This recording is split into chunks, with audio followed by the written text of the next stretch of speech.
அப்போ 21, 24 எழுதுகிறோம். அடுத்து இது எழுதப்பட்ட காலம் முதல் நூற்றாண்டிலே, கிறிஸ்துவுக்கு பின் முதல் நூற்றாண்டிலேயே இந்த யோவான் சுவிசேஷமானது எழுதப்பட்டது. இந்த சுவிசேஷத்தை ஏன் எழுதினார், இந்த சுவிசேஷத்தை ஏன் எழுதினார், அதுக்கு என்ன காரணம் பாருங்க. ஒவ்வொரு பொருளுக்கும் ஒரு நோக்கம் இருக்குது. நீங்க உட்கார்ந்துருக்கிற சேருக்கு ஒரு நோக்கம் இருக்கு. என்ன நோக்கம்? நல்லா வசதியா உட்காரணும். நிறைய பேர் முட்டி போட்டு கீழே என்ன பண்ண, வயசானவங்களாம் கீழே காலை மடக்கி உட்கார முடியாது. அவன் நல்லா சுகமா உட்காரணும், காலெல்லாம் வலிக்கூடாதுன்னு யாரோ ஒரு மனிதனுடைய எண்ணத்தில் தோணுச்சு இல்லைங்களா? இப்படி இருந்தால் நல்லா இருக்கும். அப்புறம் அந்த அப்படி யோசனை, சரி எதில் செய்தால் நல்லா இருக்கும்? இரும்பில் செய்தால் ஹேண்ட்லிங் ரொம்ப கஷ்டம். இரும்பில் செய்தோம்னா வெயிட் ரொம்ப அதிகம், உட்காரலாம், ஆனால் அதை எடுத்துகிட்டு போகிறது டிரான்ஸ்போர்ட்டேஷன் ரொம்ப கஷ்டம். கால் மேலாம் விழுந்து என்ன பண்ணுவோம், அடிபட்டுரும். அவள் என்ன மெட்டீரியலில் பண்ணுறது, அதெல்லாம் யோசிச்சு தான் இந்த சேரை பண்ணேன். ரெடிமேடாக இருந்து நான் போய் வாங்கின வந்துட்டேன், ரெடிமேடாக. ஏன்னா இதுக்கு அப்போ ஒரு நோக்கம் இருக்குது. இந்த சேருக்கு என்ன நோக்கம்? என்னுடைய நண்பர் வீட்டுக்கு நான் ஒரு முறை போயிருந்தேன். போனால் பாத்ரூம், பெட்ரூமில் பாத்ரூம் வெளியில் ஒரு அந்த என்ன சொல்கிறது, ட்ரெட்மில், எலக்ட்ரிக் வாக்கர் இருக்குது. ஒரு பெல்ட் இருக்கும். நீங்கள் பிடிச்சி என்ன பண்ண, வெளியே போய் நடக்காமல் வீட்டுக்குள்ளேயே நேரமெல்லாம் என்ன பண்ணாமல் பெல்ட் ஆன் பண்ண, பெல்ட் என்ன பண்ணோம், ஸ்பீடு வச்சுக்கலாம். நீங்கள் வெளியே வாக் பண்ணுற மாதிரி வாக் பண்ணலாம். இப்போ நான் போய் அவங்க ரூமில் உட்காந்து பேசுனப்போ இந்த பக்கம் 2 டவல் தொங்குது, அந்த பக்கம் ஒரு ஷர்ட்டு தொங்குது, அந்த பக்கம் ஒரு துணி தொங்குது. ஆனால் அது எதுக்காக உருவாக்கப்பட்டது? அந்த வாக்கர், ட்ரெட்மில் சொல்கிறாங்க, ட்ரெட்மில். நான் சொல்கிறது புரியுதா உங்களுக்கு? ட்ரெட்மில்னு ஒன்று இருக்குதுங்க, ட்ரெட்மில்னு ஒன்று இருக்குது. வெளியே நம்ம வாக்கிங் போகிறோம் இல்லைங்களா, வாக்கிங் போக முடியாதவங்க என்ன பண்ணலாம்னாக்கா அதில் நடக்கணும். அந்த பெல்ட்டு ஸ்பீடு நீங்கள் எவ்வளோ ஸ்பீடாக நடக்க முடியுமோ அதுக்கேற்ற மாதிரி வச்சுக்கலாம் நம்ம அதில். இப்போ அதுக்காக தான் அது உண்டாக்கப்பட்டது. ஆனால் என் நண்பர் வீட்டில் நான் பார்த்தா அழுக்கு துணியெல்லாம் போட்டு வச்சுங்க, அது மேலே அழுக்கு டவலெல்லாம் போட்டுக்குது, ட்ரெஸ் எல்லாம் போட்டுக்குது. அது எந்த நோக்கத்தோடு அதை உருவாக்குனாங்களோ அந்த நோக்கத்துக்கு அது உபயோகப்படவே இல்லை. இந்த அப்போ ஒரு பொருளுக்கும் ஒரு நோக்கம் இருக்குது, ஒரு பொருளுக்கும் ஒரு நோக்கம் இருக்குது. இந்த மைக்ரோஃபோனுக்கு ஒரு நோக்கம் இருக்குது. என்னன்னு சொன்னால், நான் ரொம்ப சத்தமாக கத்திலாம் பேசுகிறேன். நான் பேசுறதை இந்த ஒலியை பெருக்கி உங்களுக்கு கொடுக்குது, பெருக்கி கடைசியில் கூட உங்களுக்கு கேட்க முடியுது. அப்போது இந்த யோவான் சுவிசேஷம் எழுதுறதுக்கு தேவனுக்கு ஒரு நோக்கம் இருக்குது. தேவனுக்கு ஒரு நோக்கம். இந்த வேத புத்தகத்தில், இந்த புதிய ஏற்பாட்டில் சுவிசேஷத்தை எழுதி வச்சு ஒரு நோக்கம். என்ன நோக்கம் அப்படின்னு பார்க்க போகிறோம். வாசிப்போம். 20ஆம் அதிகாரம் 31ஆம் வசனம். 20ஆம் அதிகாரம் 31. முக்கியமான வசனங்கள். நீங்கள்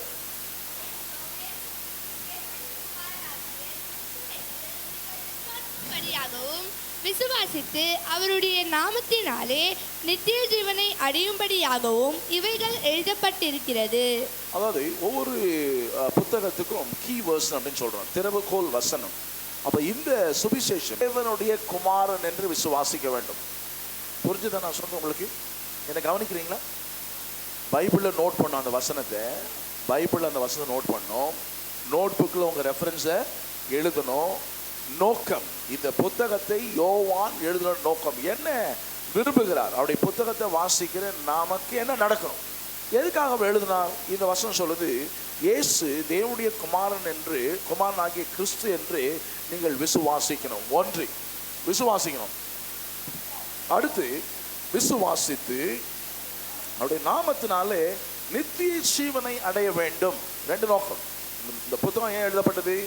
ஒன்று, இயேசு தேவனுடைய குமாரனாகிய கிறிஸ்து என்று இதை வாசிக்கிற ஒவ்வொருவரும் விசுவாசிக்க வேண்டும். ஆமென். அப்படி விசுவாசிப்பது மட்டும் போதாது, அப்படி விசுவாசித்து அவருடைய நாமத்தினாலே, இயேசுவின் நாமத்தினாலே நித்திய ஜீவனை அடைந்து கொள்ள வேண்டும். ஆமென். தெளிவா இருக்கா? இதுவரை தெளிவா இருக்கா உங்களுக்கு? ஆமா. எத்தனை அதிகாரங்கள் இருக்குது யோவான் சுவிசேஷத்துல? எத்தனை அதிகாரங்கள் இருக்குது? கடைசி அதிகாரத்தில் இருக்கிறோம், அதனால டக்குன்னு சொல்லிட்டீங்க. இண்டெக்ஸ் வாங்க, இண்டெக்ஸ்லாம் பார்க்கணும். பைபிளில் முன்னாடி வாங்க, அட்டவணை இருக்குது இல்லையா? அட்டவணையில் நமக்கு தெரியணும். சரி, யோவான் சொல்லிட்டீங்க, மத்தையில் எத்தனை அட்டவணை? இப்போ மூடிடுங்க. என்ன பாருங்க, என்ன பாருங்க, அட்டவணை பார்க்க வேணாம். மத்தையில் எத்தனை அதிகாரம் இருக்குது? மார்க்கு, லூக்கா, கதை சொல்லுங்க. இண்டெக்ஸ் பார்த்து சொல்லக்கூடாது, பாப்பு. ஓகே, நல்லது. இப்போ வேதாம் கல்லூரி மாணவர்கள்லாம் கொஞ்சம் நீங்கள் எக்ஸ்ட்ரா படிக்கணும், இதெல்லாம் போய் படிக்கணும். யாருமே இண்டெக்ஸ் பார்க்கல பாருங்கள். இண்டெக்ஸில் என்னென்ன இருக்குது பார்த்தீங்கன்னா, எந்த பக்கத்தில் தொடங்குது, எத்தனை அதிகாரம் போட்டுக்குது பழைய ஏற்பாட்டில்? இப்போ நீங்கள் இண்டெக்ஸ் பார்க்காதீங்க. ஆதி ஆகமத்தில் எத்தனை அதிகாரம் இருக்குது? யாத்திரையாகமும் லேவியராகமும் 27. ஓகே, இப்போ நமக்கு தெரியல, ஒரு சிலருக்கு தெரிஞ்சு ஒரு சிலருக்கு தெரியல. அப்போ நம்ம இது கூட நமக்கு தெரிஞ்சுக்கணும். ஒரு புக்குன்னு எடுத்தோம்னா அதில் எத்தனை அதிகாரம் இருக்குது நமக்கு தெரியணும். இப்போ அந்த மாதிரி நீங்கள் இந்த இண்டெக்ஸ் பார்த்து என்ன பண்ணுவீங்க, சிலதெல்லாம் மனப்பாடம் பண்ணும், சிலதெல்லாம் என்ன பண்ணும். ஆமாம், இப்போ 2 எவ்வளோ எப்படி தெரியும் உங்களுக்கு? மனப்பாடம் பண்ணிக்கிறீங்க. எப்பெல்லாம் வாய்ப்பாடு படிக்க சொன்னோமோ அப்போல்லாம் எங்கே தொடங்கணும்? 2 4 தான் தொடங்கணும். 5வது வாய்ப்பாடில் நமக்கு பிரச்சனை இருக்கலாம். ஆனால் கணக்கு டீச்சர் தான் சொல்லுவாங்கன்னா 2ஆம் வாய்ப்பாடுலேருந்து படி, 5 படிக்க சொல்ல மாட்டாங்க இல்லையா? 2ஆம் வாய்ப்பாடுலாம் படிக்கணும். அப்போ அத்தனை முறை நீங்கள் வாய்ப்பாடு 2 4 படிச்சிட்டீங்க. இப்போ நீங்கள் தூக்கத்தில் எழுப்பி கேட்டால் கூட என்ன சொல்லுவீங்க? 12 மணிக்குள்ளே எழுப்பி 2 எவ்வளோ கேட்டேன்னு சொல்லுங்க. எப்படி அவ்வளோ உறுதியாக சொல்ல முடியும்? அத்தனை முறை படிச்சிருக்கீங்க. சரி, கணக்குக்கு 2 4 நம்ம படிக்கிறது அத்தனை முறை படித்து மனப்பாடம் பண்ண சொன்னால், வாழ்வை மாற்றக்கூடிய வல்லமை மிக்க ஜீவனை அளிக்கக்கூடிய இந்த வசனங்கள் நமக்கு எவ்வளோ மனப்பாடமாக இருக்கும் யோசிச்சு பாருங்க. இல்லை, சண்டே ஸ்கூல் படிக்கும்போது, விபிஎஸ் படிக்கும்போது சிறு பிள்ளைங்களுக்கு மனப்பாட வசனம் கொடுத்துடும். ஒவ்வொரு வாரமும் மனப்பாட வசனங்களும் மனப்பாடம் பண்ணணும், நம்மளாம் மனப்பாடம் பண்ணணும். ஆனால் நாள் ஆக ஆக நம்ம வளர வளர வளர இந்த மனப்பாடம் பண்ணுற வேலையை விட்டுட்டோம். இப்போ யாராவது மனப்பாடம் பண்ணுறீங்களா? யாராவது வசந்த மனப்பாடம் பண்ணுறீங்களா? யோசிக்கிறீங்க 1 2. அப்போ ஆனால் இப்போ நமக்கு சிறு வயதாக இருக்கும்போது நம்ம மனப்பாடம் பண்ணதுலேருந்து வேதத்தை வாசிக்கணுன்றதுக்காக, அது உள்ளே நிற்கணுன்றதுக்காக நம்ம பண்ணிட்டோம் இல்லைங்களா? ஆனால் இப்போ தான் உங்களுக்கு தேவைகள் அதிகம். இப்போ வளர்ந்துருக்கிறோம், நிறைய தீர்மானங்கள் எடுக்கணும். இப்போ படிக்கிறவங்க இப்போ 10th ரிசல்ட் அவுட் ஆகிடுச்சு, அடுத்து என்ன படிக்கலாம், என்ன கோர்ஸ் போகணும், தீர்மானம் பண்ணணும். +2 முடித்த பிள்ளைங்க எந்த காலேஜில் போகிறது, என்ன சப்ஜெக்ட் எடுக்கிறது, தீர்மானம் பண்ணணும் இல்லைங்களா? டிகிரி முடிச்சிட்டோம், என்ன வேலை செய்யணும், அது நான் எங்கே போகணும், என்ன வேலை கொடுப்பீங்கன்னா எந்த பின்தொடர். இப்போ எல்லாத்துக்கும் தீர்மானங்கள் எடுக்க வேண்டிய சூழ்நிலைக்குள்ளே நம்ம இருக்கிறோம். அப்போ கடவுளுடைய உதவியும் கடவுளுடைய வார்த்தையும் என்றும் இல்லாத அளவுக்கு இப்போ தான் தேவை. என்றும் இல்லாத அளவுக்கு இப்போ தான் நமக்கு தேவை. அப்போது நம்ம சின்ன வயசில் செய்த அதை விட்டுடக்கூடாது. இப்போ என்ன பண்ணோம், ஒருவேளை வேதாம கல்லூரி வரவில்லை உங்களுக்கு தெரியாமல் இருக்கலாம். ஆனால் இன்னையிலிருந்து ஒரு நாளைக்கு ஒரு வசனத்தை நீங்கள் மனப்பாடம் பண்ணணும். ஒரு நாளைக்கு ஒரு வசனத்தை ஆண்டி சொல்லுங்க, என்ன வசனம் மனப்பாடம் பண்ணீங்க? ஒரு நாளைக்கு ஒரு வசனம். ஓகே, ஒரு நாளைக்கு ஒரு சில தீர்மானங்கள் நம்ம எடுக்கணும் இல்லை? இப்போ நீங்கள் வர்றதுக்கு முன்னாடி என்ன ட்ரெஸ் போடுவதுன்னு யோசிச்சிருப்பீங்க இல்லையா? என்ன ட்ரெஸ் பண்ணணும்னு யோசிச்சிருப்பீங்க. இப்போ மத்தியானம் இவங்கள குடும்ப தலைவிக்கு இப்போ அவங்களுக்கு பெரிய பிரச்சனை என்ன குழம்பு வைக்கிறது, எல்லாமே தெரியும், எல்லா பொருளும் இருக்குது. ஆனால் அவங்களுக்கு தலை வச்சுது, சாம்பார் வைக்கலாமா,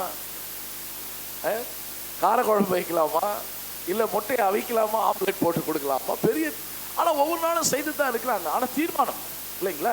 அப்போ அவங்க தீர்மானம் பண்ணினாலும் நம்ம டேபிளுக்கு சாப்பாடு வருது. அப்போது நாம் தீர்மானம் எடுக்கணும். ஓகே, வேதாமத்தை படிக்கணும்னு வந்துட்டோம், வரோம். இது எங்க மந்த்லி ஒன்ஸா, வீக்லி ஒன்ஸா, மாதத்துக்கு ஒரு முறையா, வாரத்துக்கு ஒரு முறை? நீங்கள் மாதத்துக்கு ஒரு முறை, நீங்கள் மாதத்துக்கு ஒரு முறை வரீங்க. மீதி 29 நாள் என்ன பண்ணுறது? மீதி 29 நாள் போவீங்களா பைபிள் பக்கம், இல்லை போக மாட்டீங்களா? உங்களை தான் கேட்டேன். வேதாக பக்கம் போவீங்களா, போக மாட்டீங்களா? படிப்பீங்களா, படிக்க மாட்டீங்களா? படிப்பீங்க, அப்போ நல்லது. இப்போ படிக்கும் பொழுது வேகம், அதாவது என் மகளை திருமணம் பண்ணி கொடுத்துருக்குறோம். அவங்க வீட்டில் என்ன பழக்கமா, பைபிள் எப்படி எடுத்து எங்கன்னா திறந்து படிக்கிறாங்களா? என் பொண்ணு போய் சொல்லி கொடுத்துருக்கா, அப்படி படிக்கக்கூடாது சொல்லி கொடுத்துருக்குறா. அப்படி இது கூட பார்த்தீங்கன்னா ஒரு திட்டம் இல்லாத இப்போ நான் ஏன் யோவான் சுவிசேஷத்தில் எத்தனை அதிகாரம் இருக்குதுன்னு கேட்டேன்னா, நீங்கள் 21 நாளில் யோவான் சுவிசேஷத்தை படித்து முடிக்கலாம். ஒரு நாளைக்கு ஒரு அதிகாரம் வாசம் எத்தனை நாளில் முடிச்சிடலாம்? ஆமாம், நீங்கள் தீர்மானம் பண்ணுங்க. அடுத்த வகுப்புக்கு நான் வரதுக்கு முன்னாடி நாம் யோவான் சுவிசேஷம் பண்ணோம். குறைஞ்சபட்சம் ஒரு நாளைக்கு ஒரு அதிகாரம் வாசா 3 வாரம், 7 3 21 21 நாளில் நீங்கள் என்ன பண்ணலாம், யோவான் சுவிசேஷத்தை அப்போ ஒரு டார்கெட் இருக்கணும். சின்ன சின்ன டார்கெட், சின்ன சின்ன ஒரு என்ன சொல்கிறது, இலக்குகள். அப்போ யோவான் சுவிசேஷம் நீங்கள் படிக்க ஆரம்பிச்சிருக்கோம். யோவான் சுவிசேஷம் படிக்கும்போது வந்துட்டீங்க. இப்போ உங்களுக்கு ஒரு நாள் தான் நீங்கள் இருக்க போகிறீங்க, மற்ற நாள்லாம் உங்களுக்கு இருக்குது. அப்போ என்ன பண்ணணும், என்னதை படிப்பீங்க? மார்க்கு சுவிசேஷம் படிக்கலாமா, யோவான் வெளிப்படுத்தும் விசேஷம் படிக்கலாமா, என்னதான் படிக்கணும்? யோவான். நான் சொல்றது உங்களுக்கு புரியுதா? இன்னைக்கு ஒரு நாள் படிக்கிறாங்க, இதை இன்னைக்கு விட்டு போறது இல்லை. இதுலயே நீங்க நிலைச்சிருக்கோம்னு சொன்னா தொடர்ந்து ஒரு அதிகாரம் என்ன பண்ணோம், வாசிங்க. அப்ப அடுத்த வகுப்புக்கு வரும் பொழுது நம்ம இன்னும் அதிகமா என்ன பண்ணலாம், அதை பத்தி அறிந்து கொள்ளலாம். இன்னும் அதிகமா அதை பத்தி நீங்களே தனிப்பட்ட விதத்துல வேத வசனங்கள்லாம், அதாவது சுய விளக்க முடியதா இருக்குதா? நீங்க இப்போ 2ஆம் அதிகாரத்துல என்ன இருக்குது, யோவான் சுவிசேஷம் 2ஆம் அதிகாரத்துல என்ன இருக்குது, காணா ஒரு கல்யாணம் இருக்குது. காணா ஒரு கல்யாணம் உங்களுக்கு பிச்சா புரியுமா புரியாதா? புரியுமா? சொல்லுங்களேன், யாராவது ஒரு சொல்லுங்களேன், காணா ஊர்ல என்ன நடந்துச்சு? பைபிளை பார்க்க கூடாது. சரி,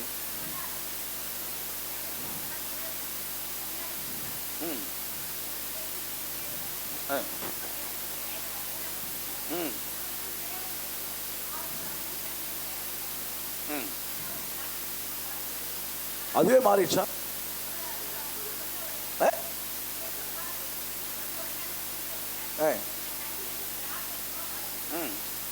எப்ப மாறுச்சு? தண்ணி தானே ரொப்பினாங்க.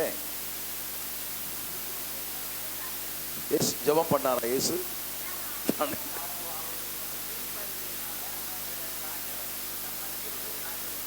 அங்க வேலைக்காரன் நான் ஓடி இருப்பேன். ராட்சசோ பிரியாணி கொண்டு போய் கொடுன்னு சொன்னா, நீங்க அங்க போய் வெறும் வெள்ளை சாத்தை கொண்டு போய் கொடுத்தா என்ன பண்ணுவார்? அந்த அந்த பந்தியில சர்வ் பண்ற ஆள் பாய் ஒத்துக்குவார? அடி முதல் அடி எனக்கு தான் விழும். கீழ்ப்படிதல். அங்க என்ன சொன்னாங்க?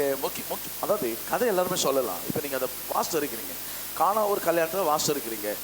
ஓகே, சொல்லுங்க சொல்லுங்க. தண்ணி ராட்சசமா மாறிடுச்சு. யாரு யார் சொன்னது? சாப்பிட்டவங்க இல்லாம இல்ல அந்த பரிமாறுறவனா? பரிமாறுறவனா சாப்பிட்டவங்களா?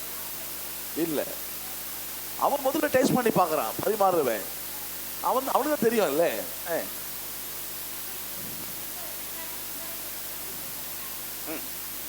சரி,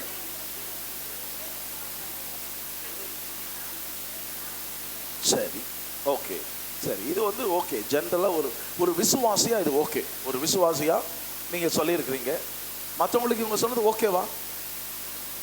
உங்க மற்ற மாணவர்களை கேட்கிறேன், ஆண்டி சொன்ன அந்த சம்பவம் வேதாகமத்துல 2ஆம் அதிகாரம் இருக்குது, அது சரியான்னு கேட்டேன் உங்களை. பயப்படாதீங்க, சொல். சரியா? வேற ஏதாவது சொல்ல விரும்புறீங்களா? நீங்க உங்களுக்கு ஏதாவது தெரிஞ்சு இந்த 2ஆம் அதிகாரம் 1-11 வசனங்கள் இப்ப ஆண்டி சொல்லதை விட வேற ஏதாவது நீங்க அதை அப்சர்வ் பண்ணியிருக்கிறீங்களா? வேற ஏதாவது சொல்ல முடியுமா? பைபிள் வசனம்னா இங்க சொல்லப்பட்டிருக்கிற மாதிரியே அதே வார்த்தை இல்லை, வேற வார்த்தைகளை சொல்லலாம். நீங்க எதுக்கு பைபிள் காலேஜ் படிக்கிறீங்க? ஒரு கேள்வி, நீங்க எதுக்கு பைபிள் காலேஜ் படிக்கிறீங்க? ஓகே, சரி, ஓகே, சரி, சரி, சரி, சரி. என்ன பண்ண போறீங்க? இதெல்லாம் உங்களுக்கு இப்ப சொன்னதெல்லாம் உங்களுக்கு இப்ப ஒரு எலக்ட்ரீஷியன் போய் படிக்கிறான், எலக்ட்ரிக்கல் ஒர்க்கு சர்டிஃபிகேட் வாங்கிட்டான். இப்போ அவன் வீட்லயே எல்லாம் பண்ணி இருக்க முடியுமா? இப்போ அவன் படிச்சது யாருக்கு உபயோகமாகணும்? நமக்கு உபயோகமாகணும். இப்போ அவன் இப்போ எங்கள் வீட்டில் கரண்ட் இல்லை, ஏதோ பிரச்சனை ஆகி போச்சு. யாரை கூப்பிடுறோம்? எலக்ட்ரிஷியனை கூப்பிடுறோம். இப்போ அவன் என்ன பண்ண, அதை சரி பண்ணும். அது என்ன பண்ணுங்க, அப்போ தான் அவன் எலக்ட்ரிஷியன் ஒத்துக்குவோம் இல்லைங்களா? எங்கள் வீட்டில் ஒரு 2 எலக்ட்ரிஷியன் வந்தாங்க. கரண்ட் எல்லாம் நல்லா தான் இருந்தது. என்ன பண்ணாங்கன்னு தெரியல. காலையில் தொடங்கி சாயங்காலம் வந்து அந்த எலக்ட்ரிக்கல் ஒர்க் அவங்களால முடிக்கவே இல்லை. எலக்ட்ரிக் ஒர்க்கை அவங்க எங்கே கனெக்ஷன் கொடுத்துக்கிறாங்க, எங்கே எந்த ஒயர் போகுது, எதோடு கூட சம்மந்தம் பண்ண, அவன் காலையிலேருந்து சாயந்தரம் வரலாம் அவன் தலைக்குள்ளே நின்று பார்த்தான். 2 எலக்ட்ரிஷியனு ஒன்றுமே நான் கண்ணில் பார்த்தேன் பாருங்க, எங்கள் வீட்டில் நடந்தது. அவன் ஒன்றுமே பண்ண முடியல. இப்போ இன்னொரு ஆளுக்கு ஃபோன் பண்ணி வர வச்சான். இது சாயங்காலம் 5 மணி வரலாம் ஆகிப்போச்சு. 5 மணிக்கு ஒரு ஆளை கூப்பிட்டான். அவன் 1 மணி நேரத்தில் சரி பண்ணிட்டான். 1 மணி நேரத்தில். யார் எலக்ட்ரிஷியனு? அவன் தான் எலக்ட்ரிஷியனு. ஒரு நாள் செலவு பண்ண அவன் எலக்ட்ரிஷியனு, அவன் ஒன்றுமே தெரியல. அப்போ நீங்க வேதாம கல்லூரி படிக்கிறது எதுக்காக? ஒன்று என்ன போல வேதாமங்களில் போதிக்கலாம், என்ன போல போதிக்கலாம், அல்லது என்ன போல போதகராக இருந்து சபைக்கே போதிக்கலாம். இல்லைங்களா? அதுதானே படிக்கிறீங்க, அதுதானே படிக்கிறீங்க. அப்படிப்பட்ட நோக்கம் இருக்குது அவங்களுக்கு இல்லை. சுவிசேஷம் அறிவிக்கணும். என்ன பண்ணுங்க? சுவிசேஷம் அறிவிக்கணும். அப்போ உங்களுக்கு என்ன பண்ணோம்னாக்கா, நமக்கு ஒரு நோக்கம் இருக்கணும். எதுக்காக நான் வந்து வேதாமங்கள் படிக்கிறேன், முடிவில் நான் என்ன பண்ண போகிறேன், முடிவில் நான் என்ன பண்ண போகிறேன். அப்போது ஒன்று நீங்கள் என்ன பண்ணோம், என்ன பண்ணாலும் இந்த ஆண்டவரை பற்றி நீங்கள் என்ன பண்ணீங்க, வெளியே போய் மற்றவர்களுக்கு ஏதோ ஒரு விதத்தில் நீங்கள் பிரயோஜனமாக சொல்லணும். அப்போது இதை கற்றுக்கொள்வது ரொம்ப ரொம்ப அவசியம். கற்றுக்கொள்வது ரொம்ப ரொம்ப அவசியம். இதை நம்ம எப்போதாவது ஒரு நாள் கிடையாது. இங்கே வேதாம் கல்லூரியில் நான் இப்போது சகோதரங்கிட்ட பேசுகிறேன். ரூபன் அவங்க பேர்.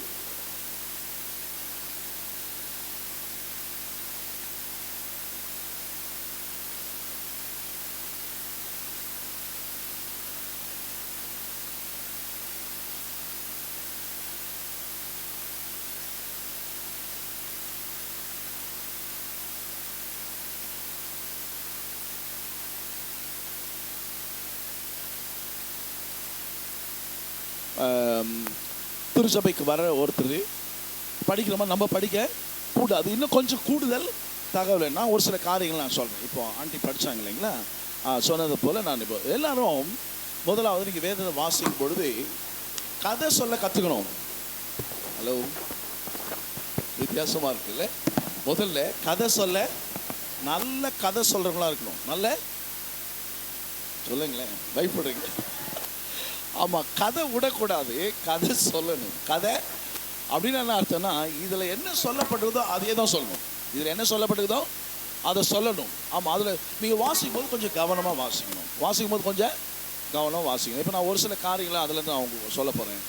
பாண்டி சொன்னாங்க, இயேசுவும் அப்படி சீஷரும் கானா ஊரில் நடந்த கல்யாணத்துக்கு அழைக்கப்பட்டிருந்தார்கள். என்ன பண்ணிருந்தாங்க? அழைக்கப்பட்டிருந்தார்கள். அவங்க எல்லாம் போனாங்களா? இயேசுவோட சீஷர் அந்த திருமணத்துக்கு போனா அப்படின்னு சொல்லிட்டு சாதாரணமாக திராட்சரசம் குறைப்பட்டு போச்சுன்னு சொல்கிறோம். நமக்கு திராட்சரசம் குறைப்பட்ட என்ன நமக்கு தெரியல. திராட்சரசம் குறைப்பட்டுச்சுன்னா நம்ம ஊரில் பிரியாணிக்கு போவோம். கல்யாணத்துக்கு போய்க்கிறீங்க, ரிசப்ஷனுக்கு 2-3 பந்தி ஆயிக்குது. 3ஆவது பந்திக்கு போனால் சாப்பாடு கிடையாதுன்றாங்க. கொசு கொசுன்னு பேசிக்கிறாங்க. அங்கே சாப்பாடு எடுத்தால் சட்டியில் வரல, டப்பா தட்டுற சத்தம் தான் கேட்குது. இப்போ நீங்கள் சரியான கடுமையான பசியோடு அங்கே நின்றுக்கிறீங்க. என்ன நடக்கும்? சபிச்சிருவீங்க. வாழ்த்த போன ஆளுங்க என்ன பண்ணுறீங்க? நான் ஒரு திருமணத்துக்கு போனேன், ரொம்ப நேரம் வெயிட் பண்ணிவிட்டு 8:30 மணிக்கு போனால் மிகப்பெரிய ஒரு இந்த சிட்டிலே மிகப்பெரிய ஒரு மனிதருடைய மகனுடைய திருமணம். அந்த திருமணத்தை மறக்கவே முடியாது. அந்த திருமணத்தை சாப்பாடு கிடையாது, எல்லாமே இருக்குது, வேகாமல் இருக்குது. பாதி வந்துக்குது, கறி பாதி வந்துக்குது, சாப்பாடு பாதி வந்துக்குது. அப்புறம் மீதியெல்லாம் பச்சையாக இருக்குது. 5 மணிக்கு வந்து இறங்கின கறி அப்படியே இருக்குது. சிலது பாதி வெந்துக்குது, சிலது பாதி வேகலை. ஒரு 10-15 டேக்ஸி அப்படியே இருக்குது. ஆனால் பந்தியில் உட்காந்து அந்த வரேன்ற 1/2 மணி நேரம் ஆச்சு, ஒன்றும் தயிர் பச்சடி கூட வரல. நிறைய பேர் பசியாக போனாங்க பாருங்க. அதாவது ராட்சசம் குறையப்பட்டு போது நம்ம பார்த்து போகிறோம். சாப்பாட்டுக்கு 100 பேரை அழைச்சி இந்த 100 பேருக்குள்ள 50 பேருக்கு சாப்பாடு இல்லைன்னு சொன்னால் அந்த குடும்பத்துக்கு மிகப்பெரிய தலைகுனி இல்லைங்களா? அவ பெயர் சாகரவன். நான் அந்த திருமணத்தை மறக்க மாட்டேன். சாகரவன் திருமணத்தை எங்கேயாவது போய் திருமணம் நல்லா சாப்பிட்டேன்னா எனக்கு என்ன ஞாபகம் வரும்? இந்த படுபாவி கூப்பிட்டு நம்மள பசி அனுப்பிட்டானு மறக்க முடியாது. இங்கே திராட்சரசம் ரொம்ப முக்கியமான, திருமணத்தில் திராட்சரசம் ரொம்ப முக்கியமான. ஏன்னா யூதர்களுடைய அந்த பாரம்பரியத்தில் அவங்களுக்கு இன்னைக்கு நமக்கு பிரியாணி எப்படியும், நேற்று அப்படி காலில் வந்து பார்த்தீங்கன்னா தடிக்கு விழுந்தா பிரியாணி கடை. நம்ம ஊர் ஆளுங்களுக்கு பிரியாணி மேலே அப்படின்னா ஒரு விருப்பமோ தெரில, அடிக்கடி பிரியாணி கடை வச்சிருக்கிறான்.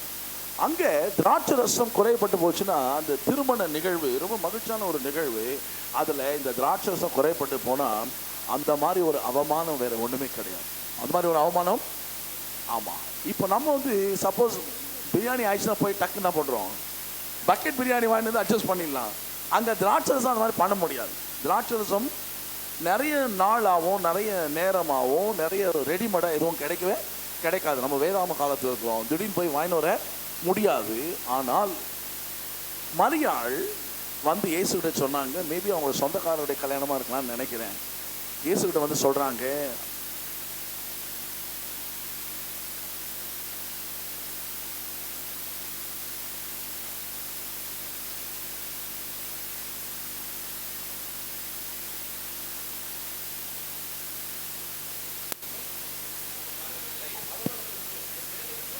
ங்களா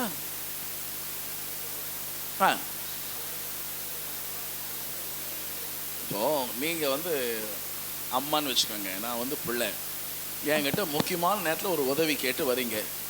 நான் என்ன சொல்கிறேன், அம்மா வேலையை பார்த்துன்னு போமா, நான் பார்த்து என்னை வந்து கேட்கட்டும், நான் அப்போ பண்ணுறேன்னு சொன்னால் நீங்கள் எப்படி யோசிப்பீங்க?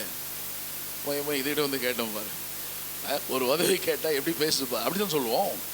ஆனால் மரியாள் ஒன்றுமே சொல்ல, அவங்க போய் அவரை விட்டுட்டாங்க. அங்கேருந்து வேலை காட்ட போய் சொன்னாங்க, அதுதான் முக்கியம். அவர் உங்களுக்கு என்ன சொல்லுகிறாரோ அதன்படி செய். அவர் உங்களுக்கு என்ன சொல்கிறாரோ அதன்படி சொல்லிட்டு போயிட்டாங்க. சொல்லிட்டு போயிட்டாங்க. ஏன் அப்படி சொன்னாங்க? ஏன் திராட்சசம் குறைபட்ட உடனே வேற யார்ட்டும் போய் ஏன் சொல்லலை? ஏன் இவர்கிட்ட வந்து சொன்னாங்க? யோசித்தீங்களா?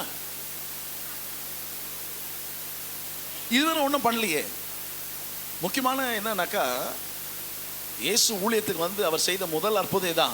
அவர் அற்புதம் செய்து யாரும் பார்த்ததில்லை, மரியாதை பார்த்தது கிடையாது. முதல் அற்புதம் இயேசு செய்த முதல் அற்புதம் கானா ஊரில் இயேசு தண்ணீரை திராட்சரசமாய் மாற்றி இருக்கிறாரு. இவர் செய்த முதல் அற்புதம் தான். இதுக்கு முன்னாடி மரியாதை பார்க்கல. ஏன் போய் சொன்னாங்க? இயேசு கிட்ட மட்டும் போய் போனாங்க, வேற இடம் சொல்லிக்கலாமே. கல்யாண வீட்டுக்கிட்ட சொல்லியிருக்கலாம். இல்லை அந்த கல்யாணத்துக்கு வந்து கேட்ரிங் யார் பண்ணாங்க, அவங்களுக்கு போய் சொன்னாப்பா 100 பேருக்கு ஆர்டர் பண்ண 50 பேர் தான் கொடுத்து, மீதி 50 பேருக்கு சாப்பாடு இல்லை, என்ன பண்ணுறது, ஏதாவது வழி பண்ண சொல்லி நமக்குமா இல்லையா? யோசிக்கணும் இல்லை? ஏன் கேட்டாங்க? இயேசுகிட்ட வந்து ஏன் சொன்னாங்க? மரியாள் இயேசு உங்களை என்னையும் போல இயேசு கிறிஸ்து மரியாளுடைய வயிற்றில் இயற்கைக்கு அப்பாற்பட்ட விதத்தில் கர்ப்பம் தரித்து பிறந்திருக்கிறார். பிறப்பு ஒன்று தான் இயற்கைக்கு அப்பாற்பட்ட ஒரு பிறப்பு, பரிசுத்த ஆவியினால. ஆனால் உங்களை என்ன போல ஒரு தாயின் வயிற்றிலிருந்து பிறந்த உடனே ஒரு குழந்தைக்கு என்னெல்லாம் செய்யணும் அதெல்லாம் செய்துக்கிறாங்க மரியாள் இயேசு. ஆமாவா இல்லையா? இப்போ இவரை எருசலேமுக்கு கொண்டு போன பொழுது அவரை கையில் வாங்கிக்கினே சிமியோன் தீர்க்கதரிசி அவர் வந்து இவரை குறித்து சில காரியங்களை சொல்றாரு. சொல்லிட்டு இதெல்லாம் வேதம் சொல்லுது, மரியாள் இவைகளெல்லாம் அவள் தன்னுடைய மனதுக்குள்ள வச்சு சிந்தனை பண்ணாளாம். மனதுக்குள்ள இப்போ இயேசு வளர ஆரம்பிக்கிறாரு. இயேசு வளர ஆரம்பிக்கிறாரு. யூத மக்கள்ல தன்னுடைய குடும்பத்தில் பிள்ளைகளுக்கு அம்மா தான் சொல்லிக் கொடுக்கணும் வேதத்தை. ஆதியாகமும் யாத்திரையாகமும் லேவியராகமும் எண்ணாகவும் உபாகமம் 5 புத்தகத்தை 12 வயசு வரத்துக்குள்ள இந்த பிள்ளைகளுக்கு வாய்மொழி, அப்போல்லாம் இந்த மாதிரி பிரிண்டெல்லாம் கிடையாது, வாய் வழியாக அவங்களுக்கு சொல்லிக் கொடுக்க வேண்டியது அவசியம். யார் சொல்லிக் கொடுக்கணும்? ரெஸ்பான்சிபிலிட்டி யாரு? அம்மா. இப்போ இயேசுவுக்கு வசனத்தை போதிச்சது யாரு? அம்மா. இல்லை இதை போதிச்சது அம்மா தான். மரியாதை அவங்க சொல்லிக் கொடுக்குறாங்க. இப்போ இவங்களுக்குள்ள ஒரு கியூரியாசிட்டி, இவர் எப்போ அற்புதம் செய்வார்? இப்போ தேவகுமாரன் அவங்களுக்கு தெரிஞ்சிச்சு, இவர் வந்து இயற்கைக்கு அப்பாற்பட்ட விதத்தில் பிறந்திருக்கிறாரு. தேவகுமாரன் மனுஷகுமாரன் வந்திருக்கிறாரு. இவங்களுக்குள்ள அவங்க கூடவே தூங்கி அவங்க சாப்பாடு ஊட்டி அவங்க வளர்த்து அவங்க கூடவே வாழ்ந்து வந்து கொண்டு இருக்கிறாரு. இவங்களுக்கு எப்பவுமே இவரை பார்த்துட்டே இருக்காங்க, எப்போ இவர் தன்னை வெளிப்படுத்துவார், தேவகுமாரன் எப்போ நிரூபிப்பார் இவர் அப்படின்னு சொல்லி. பிரச்சனை வரும்போது, போராட்டங்கள் வரும்போது, சண்டை வரும்போது அவரை பார்ப்பாங்க, இவர் எதாவது பண்ணுவாரா? ஆனால் இயேசு தனக்காகவும் தன்னுடைய குடும்பத்துக்காகவும் ஒரு அற்புதத்தை கூட ஒரு முறை கூட செய்யவே இல்லை. ஆமென், அல்லேலூயா. அப்போ அவங்களுடைய எதிர்பார்ப்பு இயேசுவில் போய் இப்போ சொல்றாங்க, இங்க ஒரு பிரச்சனை, இங்க ஒரு இக்கட்டு, இங்க ஒரு அவமானம், இவர் ஏதாவது பண்ண முடியும் அவரால் சொல்லி அவங்க நம்பினாங்க இல்லைங்களா? என்ன பண்ணாங்க? நம்பினாங்க, அவரை நம்பினாங்க, இவர் ஏதாவது செய்வார் அப்படின்னு சொல்லிட்டு. அவர்கள் அற்புதம் செய்து அவங்க பார்த்ததே கிடையாது. ஆனால் இப்போ வேலைக்காரன்ட்ட சொன்ன உடனே, இப்போ இயேசு வேலைக்காரனை பற்றி பேச சொன்னார். அங்கே தண்ணியை இந்த ஜாடிகள் நிறைய நிரப்புன்னு சொன்னார். தண்ணிகளை ஜாடி நிறைய, பெப்சி வாங்கினோன்னு சொல்கிறேன் உங்களை போயிட்டு. எவ்வளோ வாங்கினு வருவீங்க? பெப்சி வாங்கினது இல்லையோ? எவ்வளோ கிடைக்குது? 1/2 லிட்டர் கிடைக்குது, அப்புறம் 1 லிட்டர் இருக்குது, அப்புறம் மேக்ஸிமம் 2 லிட்டர் கிடைக்கும். ஒரு நம்ம 100 பேருக்கு நாங்கள் மதியானம் சாப்பிட்ணும், தண்ணி வாங்கிட்டு வாங்க, கேன் வாட்டர் வாங்கிட்டு வாங்கன்னு சொல்கிறேன். எவ்வளோ வாங்கிட்டு வருவீங்க? ஒரு கேஸு. அப்படி இல்லைன்னா இப்போ தான் அந்த 20 லிட்டர் தண்ணி இருக்குது இல்லைங்களா, தண்ணி 20 லிட்டர் தண்ணி வாங்கிட்டு வரோம் இல்லைங்களா. இங்கே என்ன வேணும் நமக்கு? இவர் என்ன சொல்கிறாரு? தண்ணி ரொப்புன்னு சொல்கிறாரு. திராட்சை ரசம் ஜூஸ் நம்ம கொஞ்சம் தான் கேட்போம் இல்லைங்களா, தண்ணி நிறைய. ஆனால் இவர் என்ன பண்ணுறாருன்னா 6 ஜாடிகள் நிறைய தண்ணி நிரப்புன்னு சொல்லிட்டார். 6 ஜாடிகள் நிறைய தண்ணியை நிரப்புன்னு சொல்லிட்டாரு. அது எதுக்கு அந்த ஜாடியை வச்சுருந்தாங்கன்னா, அந்த காலத்தில் நம்மள மாதிரி சிமெண்ட் ரோடு தார் ரோடுலாம் போடல, மண் ரோடு.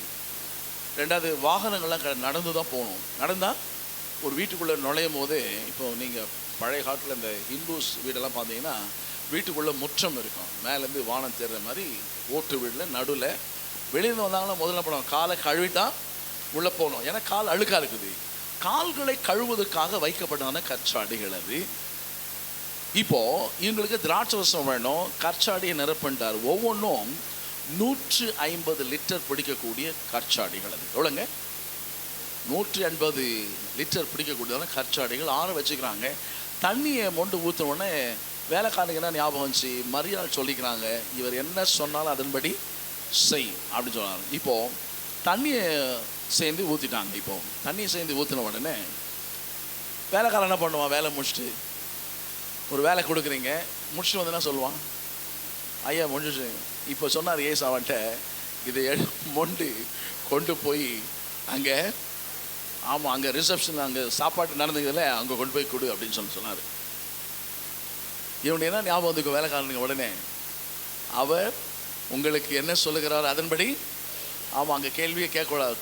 இதை மொண்டு கொண்டு போகிறான் இவன். மொண்டு பாருங்கள், இயேசுவின் வார்த்தைக்கு கீழ்ப்படிந்ததுனால அவன் எடுத்துகிட்டு போன போதே அற்புதம் நடந்துச்சு. எப்போ நடந்துங்க? வார்த்தைக்கு கீழ்ப்படிந்து இந்த வேலைக்கான தண்ணியை மொண்டு கொண்டு போனான் பார்த்தீங்களா, போகிற வழியில் அது திராட்சசமாய் மாறி போச்சு. போகிற வழியில் அது. ஆனால் தான் அவன் போய் அவன் கிடைச்சோன்னு அவன் என்ன பண்ணுறான்னா, மக்களுக்கு கொடுக்கணுமே. அவன் என்ன பண்ண, முதல்ல அதை டேஸ்ட் பண்ணுறான். டேஸ்ட் பண்ண அவன் சொல்கிறான், என்னடா முன்னாடி கொடுத்த ரசம்லாம் சப்புன்னு இருந்துச்சு, இது இவ்வளோ டேஸ்ட்டாக இருக்குது. அவன் அந்த திடீர்னு அந்த அவன் யோசிச்சுன்னா, இப்போது சாப்பாடு காலியாச்சுன்னா யார் தான் சாப்பாடு கொண்டு வந்து கொடுக்கணும்? அந்த திருமணத்துக்கு யார் இன்சார்ஜாக இருக்காங்களோ, பொண்ணு வீட்டாரோ ஆண் மாப்பிள்ளை வீட்டாக தான் கொடுக்கணும். இவனுக்கு தெரியாது தண்ணி ராட்சஸ் எங்கேருந்து வந்து இந்த பந்தி விசாரிப்பானுக்கே தெரியாது. இவன் என்ன பண்ணிட்டான், அந்த வீட்டுக்கு கல்யாண வீட்டுக்காரை கூப்பிட்டு, ஏன்பா நல்ல ஒரு ரசத்தை முதல்ல குடித்து எல்லாரும் திருப்தி ஆன பிறகு கொஞ்சம் தண்ணி மிக்ஸ் பண்ணி என்ன பண்ணலாம், கொடுத்துருக்கலாமே, அப்படியே அட்ஜஸ்ட் பண்ணலாமே. நீ என்ன பண்ண, முதல்ல ருசி குறைந்ததை கொடுத்துட்டு இப்போ என்ன பண்ணுற, ஜனம் குறைஞ்ச போச்சு, இப்போ போய் நல்ல ருசி மிகுந்ததை கொண்டாந்து கொடுக்குறீன்னு அவன், நான் யோசிக்கிறேன், அவன் தலையை சொரிஞ்சிருப்பான். என்ன கேட்குறாரு இவர்? இல்லை, அவனுக்கு தெரியாது கல்யாண வீட்டுக்காரனுக்கு என்ன நடக்குதுன்னே தெரியாது. ராட்சசம் குறைஞ்சு பட்டு போச்சு, அவன் குழம்பி போயிருப்பான் என்ன பண்ணுறதுன்னு.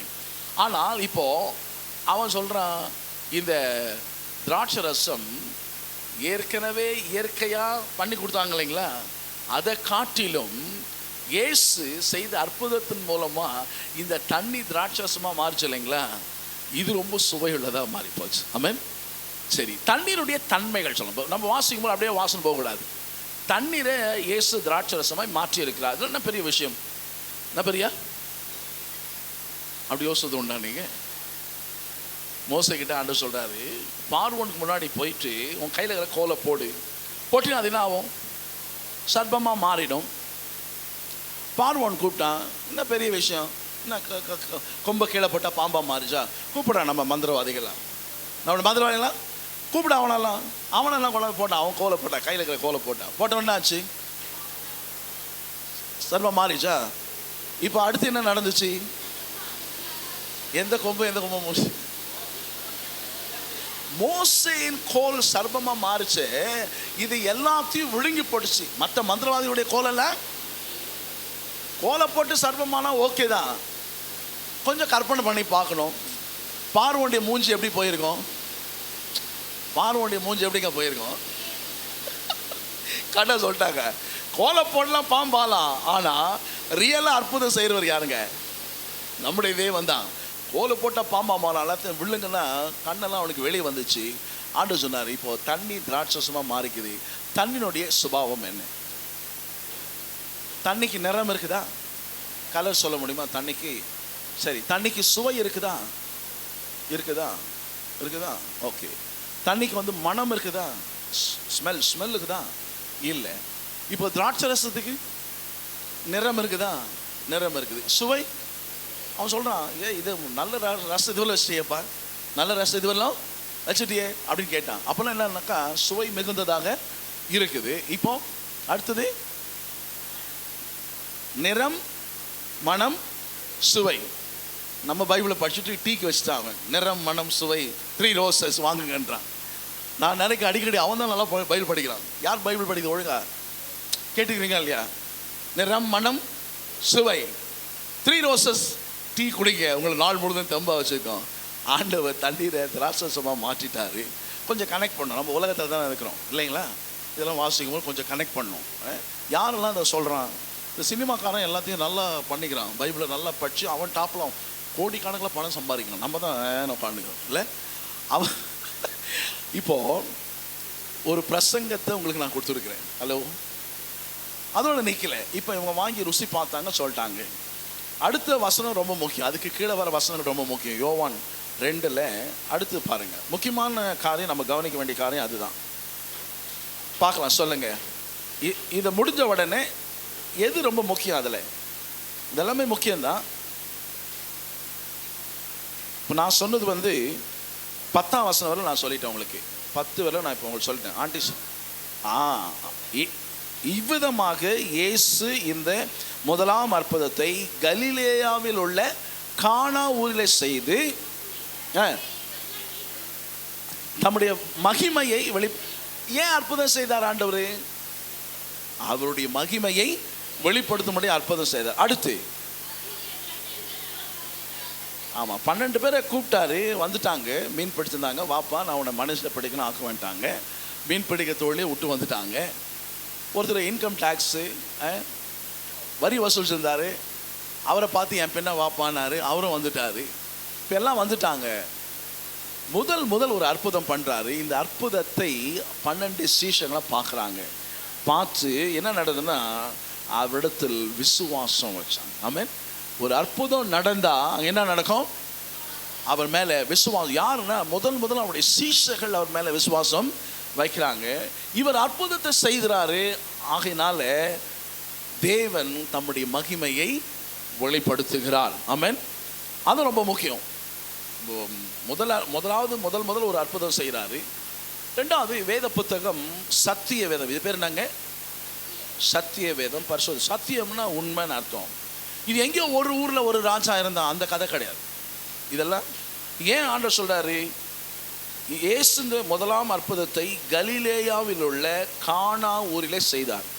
எந்த நாடு எந்த ஊர், எந்த நாடு எந்த ஊர். ஆகினால இது கட்டுக்கதை கிடையாது. நல்ல ஞாபகம் வச்சுக்கணும். கதை நான் வேதாம் கல்லூரியில் மொழிபெயர்க்கும் பொழுது இப்போ ஸ்டோரின்னு சொல்லுவாங்க ஆங்கிலத்தில். நான் சொல்லுவேன் உண்மையாய் நடந்த சம்பவம். நான் எப்படி மொழிபெயர்ப்பேன்? அவங்க ஸ்டோரின்னு சொல்ல கதைன்னு சொன்னாப்பா. நம்ம ஊரில் கதைன்னு என்ன அர்த்தம்? கற்பனை. அப்போ கதை சரிப்பட்டு வராது. அப்போ வேதாகமத்தை குறித்து பேசும் நான் என்ன பண்ணுவேன்? மொழிபெயர்க்கும் போது this is the story of Jesus Christ அப்படின்னு சொல்லுவேன். இது இயேசு கிறிஸ்துவனுடைய வாழ்க்கையில் நடந்த உண்மையான சம்பவம். நான் கதைன்னு சொல்லவே மாட்டேன், ஏன்னா தப்பாக அர்த்தம் ஆகிடும். புரியுதா உங்களுக்கு நான் சொல்கிறது? அப்போது இது எங்கே ஒரு ஊரில் ஒரு ராஜா இருந்தால் அந்த ஊருக்கும் பேர் இல்லை, அந்த ராஜாக்கும் பேர் இல்லை. நீங்கள் வேதாகமத்தை வாசிக்கும் போது பார்த்தீங்கன்னா ரொம்ப குறிப்பிட்ட ஒரு இடத்தையோ ஒரு ராஜாவையோ அவன் வாழ்ந்த காலத்தையோ அடிக்கடி குறிப்பிடும் வேத புத்தகம். யார் வாழ்ந்தது? பொந்தியு பிலாத்துவின் காலத்தில் இயேசு சிலுவையில் அறையப்பட்டார், பாடுபட்டார். ஏன்னாக்கா இயேசு சிலுவையில் அறையப்படும் பொழுது அவரை விசாரித்தவன் பொந்தியு பிலாத்துன்னு ஒரு மனுஷன். அவன் பொந்தின்னு ஒரு தேசத்தில் இருக்கிறான். இது எங்கேயுமோ ஒரு தெரியாத நடந்த ஒரு சம்பவம் கிடையாது. ஈவன் சரித்திரம். இது சரித்திரம். இங்கே பார்த்தீங்கன்னா இந்த அதனால் இதில் சொல்லப்பட்ட எல்லாமே சத்தியம். ஆமென். தேவன் பொய்யுரையாதவர், அவர் பொய் சொல்லாதவர், அவர் உண்மை சத்தியபரர் அவர். அப்போ இதில் சொல்லப்பட்ட எல்லாமே சத்தியம். வானமும் பூமி ஒழிந்து போகும், ஆனால் அவருடைய வார்த்தையோனுடைய ஒரு உறுப்போ ஒழிந்து போகவே போகாது. இது சத்திய வார்த்தை. ஆனால் இதை நம்ம லேசாக எடுத்துக்கொள்ளக்கூடாது. சரிங்களா? அப்போது நீங்கள் வேதத்தை வாசிக்கும் பொழுது கருத்தாய் வாசிங்க. எப்படி வாசிக்கணுங்க? சும்மா மேலோட்டமாக கதை புக் படிக்கிற மாதிரி இல்லை ஒரு செய்தித்தாளை படிக்கிற மாதிரி படிச்சுன்னு போகவே முடியாது. கொஞ்சம் கவனம் கொடுத்தீங்கன்னா இப்போ நான் சொன்ன மாதிரி காரியங்கள் நீங்கள் என்ன பண்ண முடியும்? கவனிக்க நீங்கள் கேட்டுக்கிறீங்களா? இதுக்கு முன்னாடி நான் சொன்ன காரியங்கள் கேட்டுக்கிறீங்களா? கேட்டிருப்பீங்க, ஒருவேளை மறந்துருக்கலாம். ஆனால் நான் மறுபடி வாசிக்கணும். இப்போ இந்த வாரம் இந்த மாதம் வாசிக்கணும்னு வச்சுக்கோங்க. இன்றைக்கி யோவான் சுவிசேஷம் நம்ம தொடங்கி இருக்கிறோம். 21 நாளில் நம்ம யோவான் சுவிசேஷத்தை ஒரு நாளைக்கு ஒரு கதையை பட்சம் முடிக்கலாம். அதுக்கப்புறம் 22ஆம் தேதி யோவான் சுவிசேஷம் நம்ம முடிக்கிறவரை நீங்கள் படிச்சுட்டே இருக்கணும். இது ஒரு முறை படிக்கிறதுக்கு நியூஸ் பேப்பர் இருக்காது. இன்றைக்கி நியூஸ் பேப்பர் படித்து மறுநாள் யாராவது போய் பழைய நியூஸ் பேப்பர் தேடி படிப்போமா? இன்றைக்கி நியூஸ் பேப்பர் வாங்குறீங்க, படிச்சுறீங்க, நாளைக்கு புது நியூஸ் பேப்பர் தேடுவீங்களா இல்லை இந்த நியூஸ் பேப்பரை படிச்சிக்கலான்னு சொல்லுவீங்களா? அது பழசாகி போச்சு, அவ்வளோதான். அது அவ்வளோதான், அன்னைக்கு அவ்வளோதான் இல்லைங்களா? பயங்கரமாக கொலை பண்ணிட்டான், அப்படி பண்ணிட்டான், இப்படி பண்ணிட்டான் அப்படின்னு சொல்லும் பொழுது நம்ம என்ன பண்ணுவோம்? அன்னைக்கு மட்டும்தான் செய்தி இல்லைங்களா? மறுநாள் அதுக்கு செய்தியை விட்டுட்டு வேற எதுக்காக அவன் என்ன பண்ணுவான்? போயிடுவான். அப்போது இது செய்தித்தாள் கிடையாது, ஒரே நாளில் படிச்சுட்டு தூக்கி போடுவேன். இது ஒவ்வொரு நாளிலும் வாசிக்கணும். இப்போ எனக்கு தெரிஞ்சால் கூட நான் திருப்பி என்ன பண்ணோம்? வாசிக்கணும். வேதம் சொல்லுது அவருடைய கிருபைகள் காலைதோறும் புதியவைகளாக இருக்கிறது. அவருடைய கிருபைகள். அப்போ ஒவ்வொரு நாளும் நீங்கள் வேதத்தை வாசிக்கும் பொழுது ஒவ்வொரு நாளும் புது புது காரியங்களை கற்றுக்கொள்ள முடியும். அப்போ ஒவ்வொரு முறை நீங்கள் வேதத்தை வாசிக்கும் பொழுது முதல் முறை நீங்கள் அந்த வேத பகுதியை வாசிக்கிறது போல வாசிக்கணும். எப்படி வாசிக்கணும்? முதல் முறை வாசிக்கும் போல. சங்கீதம் 23 எவ்வளோ பேருக்கு தெரியும்? உங்களுக்கு மீதி பேருக்கு சங்கீதம் 23 தெரியுமா தெரியாதா? மைக் கொடுத்து நான் கேட்க போகிறதில்ல, தெரியுமான்னு கேட்டேன், அவ்வளோதான். தெரியுமா தெரியாதா? இப்போ சங்கீதம் 23 வரணும் படிக்கணுமா படிக்கக்கூடாதா? இல்லைங்க எனக்கு தெரியும் அப்படின்னு இல்லை, திரும்பவும் படிக்கணும். இங்கே மட்டும் வேதத்தில் மட்டும் எனக்கு தெரிஞ்ச வேத பகுதி நான் ஏற்கனவே நான் கற்றுட்டேன்னு சொல்கிறதுக்கு ஒன்றுமே. அதான் சொல்கிறாங்க, வைரத்தை பட்டை தீட்ட என்ன பண்ணுவோம்? அது பிரகாசமாக இருக்குமா? அதை ஒரு முறை தீட்டினா பத்தாது. அப்போது வேத வசனங்கள் நம்ம ஒவ்வொரு முறை வாசிக்கும் பொழுதும் ஒவ்வொரு நாள் ஆண்டு சொல்ல புது புது கிருபைகளை கொடுக்க வேறு விதத்தில் அந்த வேத வசனங்களை தேவன் நமக்கு நம்ம விளக்கி காண்பிக்கிறார். யோவான் சுவிசேஷத்தில் நம்ம வாசிக்கிறோம், பரிசுத்த ஆவியானவர் வரும்பொழுது அவர்களை சகல சத்தியத்துக்குள்ளும் வழி நடத்துவார், பிதாவிலிருந்து எடுத்து நமக்கு கொடுப்பார். அப்போ வேத வசனம் நம்ம சும்மா ஏனதானு வாசிக்கக்கூடாது. சும்மா நான் கிறிஸ்தவன், இல்லை நான் பைபிள் காலேஜ் படிக்கிறேன், நான் பைபிளை இல்லை, அந்த அப்ரோச் இருக்கவே கூடாது. தாவீது சொல்கிறேன், ஆண்டவரே உம்முடைய வேதத்தில் உள்ள ரகசியங்களை நான் பார்க்கும்படி என் கண்களை. ஆமாம், ஜெபத்தோடு வாசிக்கணும், வேதத்தை வாசிக்கும்படி பண்ணோம். ஆண்டவர் இன்றைக்கி என்ன நீங்கள் சொல்லிக் கொடுக்க போகிறீங்க? இன்றைக்கி எனக்கு என்ன வச்சுருக்கிறீங்க? வேதம் சொல்லுது, மனுஷன் அப்பத்தினால் மாத்திரம் அல்ல, தேவனுடைய வாய்ந்து புறப்படும் ஒவ்வொரு வார்த்தையினாலும். நம்முடைய பிழைப்பு இதில் தாங்க இருக்குது. நம்முடைய பிழைப்பு எதில் இருக்குது சொல்லுங்க? ஆமாம், தேவனுடைய வார்த்தையில் இருக்குது. அப்போது இந்த வேதத்தை நம்ம என்ன பண்ணோம்? ரொம்ப கருத்தாய் வாசிக்கணும்.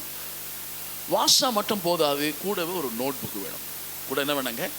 வேதாம கல்லூரிக்கு வரும்போது நோட் புக் வைக்கிறது வேறு. நீங்கள் ஒவ்வொரு நாளும் வேதத்தை வாசிக்கும் பொழுது, ஏன்னு சொன்னால் அவர் என்னெல்லாம் சொல்லணுமோ அதெல்லாம் இங்கே சொல்லிட்டார்.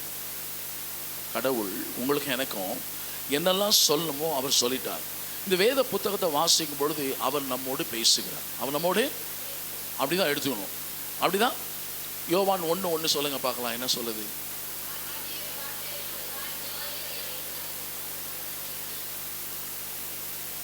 ஆதியிலே வார்த்தை இருந்தது ஒன்று. அடுத்தது, அந்த வார்த்தை தேவனிடத்தில் இருந்தது. அப்போ இயேசுவும் வார்த்தையும் ஒன்று. கரெக்டுங்களா? கரெக்டா இல்லையா? இப்போ இன்னைக்கு இயேசு உள்ள வந்துடான்னு வச்சுங்க. இயேசு எத்தனை பேர் அவர் கூட பேச விரும்புவீங்க நீங்கள்? சரி, இப்போ எத்தனை பேர் அந்த அளவுக்கு வேதத்தை வாசிக்க விரும்புகிறீங்க? ஹலோ, வார்த்தையும் இயேசுவும் ஒன்றுன்னு சொல்லிட்டீங்க. இப்போ இயேசு ஃபிசிக்கலாக உள்ளே நடந்து வந்துட்டான்னா நம்ம எல்லாருமே பேசுவோம் அவர்கிட்ட. இவங்க பேசுனால கொஞ்சம் பொறுமையாக இருக்கலாம், கேட்கலாம், இல்லை எல்லாருமே பேசுவோம். ஆமாம், அப்போது இயேசுவும் இந்த வார்த்தையும் ஒன்று. இப்போ நான் இயேசுவோடு பேச விரும்புகிறேன்னு சொல்கிற ஒவ்வொருவரும் என்ன பண்ணணும்? ஒவ்வொரு நாளும் இது கூட உட்காரணும். இதை எடுத்து நீங்கள் உட்காந்தீங்கன்னா உங்கள் முன்னாடி இயேசு உட்காந்துக்கிறது தான் அர்த்தம். உங்கள் முன்னாடி. ஆமாம், வேதம் சொல்கிறது யோவான் சுவிசேஷத்தில் தேவனை ஒருவனும் ஒரு காலம் கண்டதில்லை. தேவன் ஆவியா இருக்கிறார். ஆவியான தேவனுக்கு ரூபம் ஒன்றுமே கிடையாது. அப்போ அவரை தொழுது கொள்ளுங்கள், ஆவியோடும் உண்மையோடு அவரை தொழுது கொள்ள வேண்டும். அப்போ வேதத்தை வாசிக்கும் பொழுது நீங்கள் உங்களுடைய அப்ரோச் எப்படி இருக்கும்னு சொன்னால் ஆண்டவர் என் கூட பேசுகிறார். ஆமென். அடுத்து வேதத்தை வாசித்து முடிச்சா போதாது, வேதத்தை வாசிக்கும் பொழுது நீங்கள் ஜெபிக்கிறீங்க. ஆமென். இப்போ அவர் வேதத்தை வாசிக்கும் பொழுது உங்களோட பேசுகிறாரு. ஜெபிக்கும் பொழுது நீங்கள் அவரோட கூட அதுவும் கம்ப்ளீட் ஆகும் இல்லைங்களா? ஃபோன் இப்போ எல்லாருமே ஃபோன் வச்சுக்கணும். ஒருத்து இங்கே ஹலோ அப்படின்னா அடுத்த மணியில் என்ன சொல்கிறாங்க? சொல்லுங்கள், யார் பேசுகிறீங்க? உரையாடல். என்னதுங்க? உரையாடல். அவங்க பேசுகிறாங்க, நீங்கள் கேட்குறீங்க, நீங்கள் பேசுங்க, அவங்க கேட்குறாங்க. அப்போ வேதத்தை வாசிக்கணும், ஜெபிக்கணும் சொல்கிறாங்க. ஜெபிக்கும் பொழுது திறந்த வேத புத்தகத்தோடு கூட ஜெபிப்பது நல்லது. வேத புத்தகத்தை திறந்து வச்சு ஜெபிப்பது நல்லது. கண்ணை ஜெபிக்கும் பொழுது ஏன் கண்ணை மூட சொல்கிறோன்னு சொன்னால், கவனம் சிதறாமல் இருக்கிறதுக்காக தான் கண்ணை மூட சொல்கிறோம். ஆமென். இப்போ நீங்கள் தொடர்ந்து ஆவிக்குரிய வாழ்க்கையில் வளர்ந்து வரும் பொழுது கண்ணை திறந்து வச்சா கூட நமக்கு டிஸ்ட்ராக்ஷன் வராது. அப்படி பழகணும். நீங்கள் என்ன பண்ணணும்? கண்ணை திறந்து கூட நம்ம ஜெபம் பண்ணணும் இல்லைங்களா? கண்ணையை மூட சொன்னாங்க. நம்ம விசுவாசிகள் ஆனபோது துவக்கத்தில் நம்ம ஜெபிக்க ஆரம்பிக்கும் நமக்கு டிஸ்ட்ராக்ஷன்ஸ் அதிகம். நம்ம கண்ணில் பார்க்குறது என்ன பண்ணுவோம்? ஆமாம், அப்போது கான்சன்ட்ரேஷன் நமக்கு வேணும். அதெல்லாம் கண்ணை மூட சொன்னாங்க. அது ஓகே, நல்லது தான். சில நேரங்களில் அதை பண்ணலாம். சில நேரங்களில் கண்ணை திறந்து கூட ஜெபிக்கலாம். கண்ணை திறந்து கூட ஜெபிக்கலாம். அப்போ வேத வசனத்தை வாசிக்கலாம், ஜெபிக்கலாம், வாசிக்கலாம், ஜெபிக்கலாம். ஏன்னு சொன்னால் இந்த வேத வசனம் நம்மோடு கூட பேசுகிறதா இருக்கு. ஆமென். அல்லேலூயா. வேதம் சொல்லுகிறது அவர் நம்மோடு கூட பேசுகிறார். நம்முடைய தேவன் பேசுகிறவர். நம்முடைய தேவன் யாருங்க? ஆமாம், பேசுகிற தெய்வம். அவர் பேசுகிறார். அப்போ நான் கேட்கணும் கண்டிப்பாக. யோவான் சுவிசேஷம் 10ஆம் அதிகாரத்தில் இயேசு சொல்றார், என் ஆடுகள் என் சத்தத்தை அறிந்திருக்கிறது. என் ஆடுகள் என் சத்தத்தை அறிந்திருக்குது. என் சத்தத்தை அது அறிந்துக்கணும், எனக்கு செவி கொடுக்கிறது. என் சத்தத்தை அறிந்துக்கலாம், அது எனக்கு செவி கொடுக்குது அப்படின்னு சொல்கிறோம். அப்போது அப்படி சத்தத்தை கேட்டு பழக வேணும். நம்ம அவர் சத்தத்தை கேட்டு நிறைய பேர் யோசிச்சு இந்த மாதிரி என்ன மாதிரி மைக்கில் பேசி ஆடிபிளாக இல்லை வாய்ஸாக கேட்கணும். இல்லை அப்படி பேச மாட்டாங்க. பிரதானமாய் தேவன் பேசுகிற விதம் என்னன்னு சொன்னால், தன்னுடைய வசனத்தின் மூலமாக தான் நம்மோடு கூட பேசுகிறார். வார்த்தையின் மூலமாக தான் நம்ம கூட பேசுகிறார். பல விதங்களில் தேவன் பேசுகிறார். பல விதங்களில் பார்த்தீங்கன்னா சங்கீதம் 19 நீங்கள் வாசிங்கன்னா, பகலுக்கு பகல் வார்த்தையை பொழிகிறது, ஆகாய மண்டலங்கள் அவருடைய மகிமையை வெளிப்படுத்துகிறது. இந்த இயற்கை எல்லாமே ஆண்டவரை பற்றி அவளை சொல்லுதான். யாரும் ஆண்டவரை பற்றி ஒருத்தவங்க சொல்லணும்னு அவசியமே இல்லை. அப்போது கர்த்தருடைய வார்த்தை நம்மோடு கூட பேசக்கூடியதாக இருக்குது. நாம் வேதத்தை வாசித்து ஜபிப்பது மிக சிறந்த ஜபம் அது. ஆமென். ஆமென். ஆமாம். அப்போது கண்ணை திறந்து ஜபம் பண்ண முடியுமா? கண்டிப்பாக ஜபம் பண்ணணும். நீங்கள் ப்ராக்டிஸ் பண்ணலாம், வேதத்தை வாசித்து ஜபிக்கலாம். அதனால் ஒரு நன்மை தான் அதிகமாய் தோன்றும். ஆமென். அல்லேலூயா. அருமையானவர்களே, அப்போது இந்த யோவான் சுவிசேஷத்தை எழுதுனது யாருன்னு பார்த்தோம். யோவான் சுவிசேஷத்தினுடைய எழுதுனுடைய நோக்கம் என்னன்னு பார்த்தோம் இல்லைங்களா? ஆமாவா இல்லையா? பதில் சொல்ல மாட்டீங்களே. ஆமாவா இல்லையா? யார் எழுதுனது? எந்த யோவான் எழுதினாரு? ஆமாம், யோவானுடைய இயேசு கிறிஸ்துடைய சீஷனாகிய யோவான். எழுதப்பட்ட காலம் என்ன அப்படின்னா, எழுதப்பட்ட நோக்கம் என்னன்னா, இயேசுவை கிறிஸ்து என்று விசுவாசிக்கணும், நித்திய ஜீவனை பெற்றுக்கொள்ளும். அடுத்து நூற்றாண்டு, இயேசு கிறிஸ்துடைய கிறிஸ்துவுக்கு பின் முதல் நூற்றாண்டிலே இந்த புத்தகம் எழுதப்பட்டுச்சு. கிறிஸ்துவுக்கு முதல் நூற்றாண்டிலே அது எழுதப்பட்டு விட்டுச்சு. சரிங்களா? இப்போ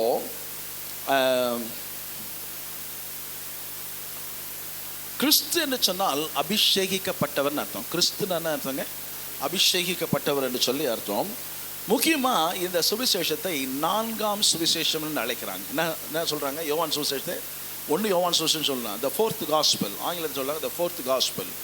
அடுத்து சொல்கிறாங்க 4ஆவது சுவிசேஷம். ஏன்னு சொன்னால், மத்தேயு, மார்க்கு, லூக்கா இது ஒருங்கிணைந்த சுவிசேஷம் சொல்கிறாங்க. அது 3லையும் சில காரியங்கள் ஒரே மாதிரி இருக்குது. ஒரே சம்பவங்கள்லாம் பண்ணலாம். இந்த 3 சுவிசேஷங்களை வாசிக்கலாம். முதல் எழுதப்பட்ட சுவிசேஷம் மார்க்கு சுவிசேஷம் தான். முதல் எழுதப்பட்ட சுவிசேஷம் மார்க்கு 16 அதிகாரம் இருக்குது. இந்த மார்க்கு சுவிசேஷத்தை அடிப்படையாக கொண்டு தான் மத்தேயு எழுதுகிறார். அடுத்து யார் எழுதுறீங்க? மத்தேயு எழுதுகிறாரு. அதை வச்சு தான் லூக்கா எழுதுகிறார் இல்லைங்களா? அப்போ இந்த 3 சுவிசேஷங்களில் நிறைய காரியங்கள் ஒரே மாதிரி இருக்கும். ஒரே சம்பவத்தை இந்த 3 பேரும் சொல்கிறாங்க. ஒரே சம்பவத்தை இந்த 3 பேரும் சொல்கிறாங்க. இது ஒரு விசேஷமான ஒரு சுவிசேஷம் இந்த யோவான் சுவிசேஷம். என்னன்னாக்கா, மத்தேயு சுவிசேஷம் எப்படி தொடங்குது? மத்தேயு 1ஆம் அதிகாரம் எப்படி வருது? வரலாறு, வம்ச வரலாறு, இயேசு கிறிஸ்துடைய வம்ச வரலாறு தொடங்குறாரு. ஏன் எழுதப்பட்டது? மத்தேயு சுவிசேஷம் ஏன் எழுதப்பட்டது? யூதர்களுக்காக எழுதப்பட்டது.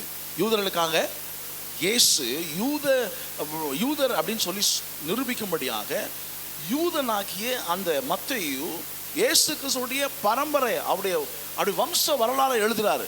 அது சொல்ல அவங்க ஒத்துக்க மாட்டாங்க யூதர்கள் இயேசுவை. அப்படி இருந்து கூட இயேசு சொல்றாரு, எனக்கு சொந்தமானதில் வந்து எனக்கு சொந்தமானதை என்னை ஏற்றுக்கொள்ளவில்லை. நிறைய காரியங்கள் அவங்க சொல்றாங்க. எப்பவுமே என்ன பண்றாங்க? இயேசுவுக்கு அவர்கள் எதிர்த்து நிற்கிறாங்க. அவர் கூட போன மாதிரியே தெரியல. மத்தேயு அவருடைய சுவிசேஷம் எழுதின நோக்கம் என்னன்னு சொன்னா, இயேசு மேசியா, அவர்கள் நீண்ட நாட்களாக எதிர்பார்த்த இந்த மேசியா, தேவனால் அபிஷேகிக்கப்பட்டவர், அவர் ஆபிரகாமின் குமாரன், அவர் தாவீதின் குமாரன், யோசேப்பின் குமாரன் சொல்லி நிரூபிக்கும்படியா வம்ச வரலாறு தொடங்கி அவர் எழுதுறாரு. மார்க்கு சுவிசேஷம், மார்க் எப்படி இருக்குது? மார்க் பாருங்க, மார்க் எப்படி தொடங்க வாசிங்க. மார்க் 1:1 வாசிங்க. ஆமா, இங்கே மார்க்கு சுவிசேஷத்தில் முக்கியமான ஒரு காரியம் என்ன, உடனே உடனே உடனேன்னு வருது. அதான் நீங்க மார்க்கு சுவிசேஷம் வாசிக்கும் போது பார்க்கணும். இயேசு பேதுருடைய வீட்டுக்குள்ளே போகிறார். அவருடைய மாமி ஜுரமாக இருக்கிறாள் என்று கண்டு அவருடைய கையை தொட்ட உடனே ஜுரம் அவளை விட்டு நீங்கிற்று. காற்றையும் கடலையும் அதட்டினாரு. உடனே கடல் என்ன பண்ணிச்சுங்க? ஆமாம், இந்த உடனே ஆக்ஷன். இயேசு செய்த அற்புதங்களை தான் நிறைய என்ன பண்ணுறாரு மார்க்கு வலியுறுத்துகிறார். லூக்கா சுவிசேஷம், லூக்கா இயேசு கிறிஸ்துவை ஒரு ஊழியக்காரனாக அவர் படம் பிடித்துக்கான். மார்க் என்ன சொல்றார்? இயேசு கிறிஸ்துவை ஊழியக்காரனாக, வேலைக்காரனாக இயேசுவை படம் பிடித்து காண்பிக்கிறாரு. மத்தேயு சுவிசேஷம் இயேசுவை ராஜாவாக காண்பிக்கிறார். எப்படி பண்றாருங்க? ராஜாவாக. ஆமா, அவர் பார்த்தீங்கன்னா தேவனுடைய ராஜ்யம் சொல்ல மாட்டாரு, நிறைய பரலோக ராஜ்யம் சொல்றாரு. மத்தேயு எழுதும்போது சொல்றாரு, ஆமா, தேவன் என்ற பேரை சொல்ல மாட்டாங்க, பரலோக ராஜ்யம். நான் வெளி தேசத்தில் இருந்தேன் பாருங்க. ஒரு முறை இது பேரில் அங்கே நிறைய முஸ்லீமுங்க, என்னை சுற்றி முஸ்லீமுங்க அல்லான்னு எழுதிட்டான் பாருங்க தம்பி. நான் என்ன பண்ணேன், வழக்கம் போல் நாங்கள் என்ன பண்ணோம், ஆஃபீஸில் பேப்பர் ஏதாவது கிரீட மடிச்சு டஸ்ட்பினில் போடும். அதை வாங்கி அப்படி கசக்கு போன அவன் இல்லை குடி ஆன்டன் வாங்கி அவன் பாக்கியில் வச்சுக்கினான். நான் என்னன்னு கேட்டேன், கடவுளுடைய பெயரை எழுதிட்டு அதை டஸ்ட்பினில் போடக்கூடாது, டஸ்ட்பினில் அப்படி நான் வாங்கி வச்சுக்கிறேன். அப்போது கடவுளே ஜீவனுள்ள தேவனை அறியாது இருக்கிற மக்கள் எவ்வளோ முக்கியத்துவம் கொடுக்குறாங்க பாருங்க. அந்த சாதாரண ஒரு பேரை எழுதுனா கூட அவன் என்ன பண்ண, அதை டஸ்ட்பினில் இன்னைக்கு கொடுத்து நான் வச்சுக்கிறேன், அதை கசக்கி அங்கே போடக்கூடாது. அருமையானவர்களே, இயேசு யூதருடைய ராஜா என்று சொல்லி அறிவிக்கும்படி தான் மத்தேயு எழுதினார். அவர் மரிக்கும் பொழுது மேலே என்ன, அவர் சிலுவையில் மரிக்கும் பொழுது அவங்க செய்த குற்றம் என்னன்னு தலை மேலே எழுதுவாங்க. இயேசு என்ன குற்றம் செய்தார்? அவர் தலைமையில் என்ன எழுதிருந்துச்சு? இவர் யூதருடைய ராஜா. அவரை சலுவில் அரைஞ்ச பிறகு கூட அவங்களுடைய வெறி அடங்குல போய் பிலாத்துக்கிட்ட போய் கேட்டாங்க, யூதருடைய ராஜான்னு எழுதாத, யூதருடைய ராஜான்னு அவன் சொன்னான்னு எழுது. என்ன சொன்னாங்க? யூதருடைய ராஜா ஏற்றுக்கலையா அவங்க? அவர் யூதருடைய ராஜான்றே. அவர் செய்த தவறு என்ன? பிலாத்து வந்து கேட்குறான் இயேசுவை, நீ யூதருடைய ராஜாவா? ஆமான்னு சொல்றாரு. அவன் பயந்து போறான். ஐயோ, ஒரு ராஜாவை பிடிச்சி நம்ம என்ன பண்ணோம், விசாசன கிரமன்னு சொல்லி அதில் போதான்னு சொல்லி மனைவி வேற இவன் வந்து ஜட்ஜ்மெண்ட் சீட்டில் உட்காந்துக்கும் போது மனைவி சீட்டு எழுதி அனுப்புறா, ஜாக்கிரதை, நீ யாரை நீ நியாயம் விசாரிக்கணும்னு கவனமாயிரு, அவர் இந்த உலகத்துக்கு நியாயாதிபதி கிடையாது, அவர் சர்வலோக நியாயாதிபதி, அவர் முன்னாடி நீ விசாரிச்சுக்கிறப்பா, ஜாக்கிரதை, கண்ணா முன்னாடி எதுவும் பேசிடாத, வார்த்தையை விட்டுறாத, ஜாக்கிரதை ஆயிரு அப்படின்னு சீட்டு அனுப்புறான். யாருங்க? அந்த காலத்தில் பிலாத்து நீதிபதி இயேசுவை நியாயம் விசாரித்து கொள்ளுறான். மனைவி சீட்டு எழுதி அனுப்புறா, ஜாக்கிரதை, நீ யாரை நியாயம் விசாரிக்க குறிச்சு. நியாயம் விசாரித்து என்ன சொன்னார் பிலாத்து? இயேசுவை நியாயம் விசாரித்து பிலாத்து என்ன சொன்னார்? ஜட்ஜ்மெண்ட் கொடுக்கலாங்களாங்க.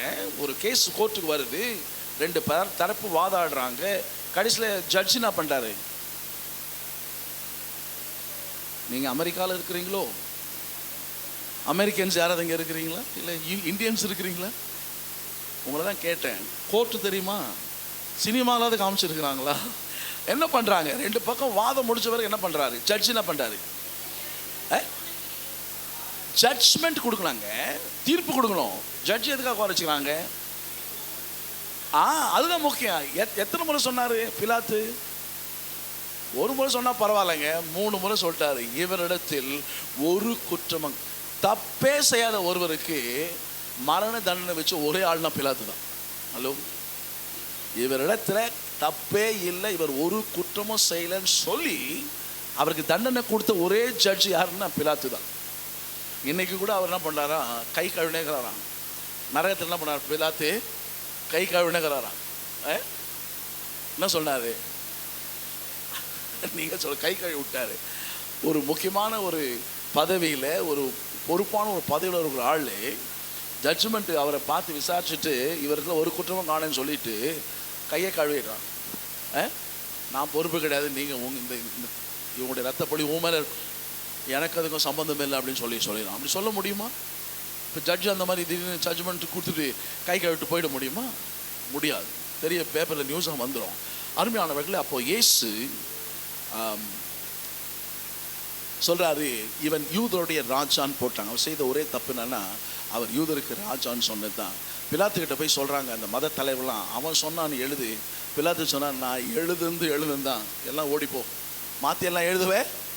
அவ்வளவு அதிகாரம் பெற்றவன் பிலாத்து. யாருங்க அவ்வளோ அதிகாரம் சொல்லலாம்? எழுதுனதே யாரும் அதை மாற்றலாம் முடியாது, போய் வேலையை பாரு அப்படின்ட்டு, இல்லைங்களா? அப்போது மார்க்கு எழுதும் போது அவர் செய்த அற்புதங்களை எழுதுகிறாரு. இயேசு கிறிஸ்து ஒரு வேலைக்காரனா அவர் தெரிவிக்கும்படி அவர் எழுதுகிறார். லூக்கா சுவிசேஷம், லூக்கா இயேசு கிறிஸ்துவை மனுஷகுமாரனாக எப்படி சொல்கிறாருங்க? லூக்கா ஏன் எழுதுறாருன்னா, இயேசு கிறிஸ்துவை மனுஷகுமாரனாக நமக்கு காண்பிக்கும்படி அவர் எழுதுகிறார். நீங்கள் பார்த்தீங்கன்னா நிறைய லூக்கா சுவிசேஷம் ரொம்ப விசேஷமானது. லூக்கா சரித்திர ஆசிரியர், அது மட்டும் இல்லை அவர் டாக்டர். அவர் யாருங்க? ஆமாம், ஒரு டாக்டர். அது மட்டும் இல்லை அவர் ஹிஸ்டாரியன். அவர் எப்படி எழுதுனார்னா, சாட்சிகளை போய் தீர விசாரித்து, இப்போ காணாவூரில் ஒரு கல்யாணம் நடக்குது, இது அவர் எழுதுறாருன்னு சொன்னால் அந்த ஊருக்கு போய் அங்கேருந்து மக்களை விசாரிச்சு, இப்படி ஒரு சம்பவம் நடந்துச்சா, யாரெல்லாம் அங்கே இருந்தது, என்ன நடந்தது, அதெல்லாம் விசாரித்து அவர் தீர்மானித்த பிறகு தான் எழுதுவார், இல்லைன்னா எழுத மாட்டார். நீங்கள் லூக்கா சுவிசேஷம் 1-4 வரைக்கும் வாசிங்க, உங்களுக்கு நல்லா தெரியும்.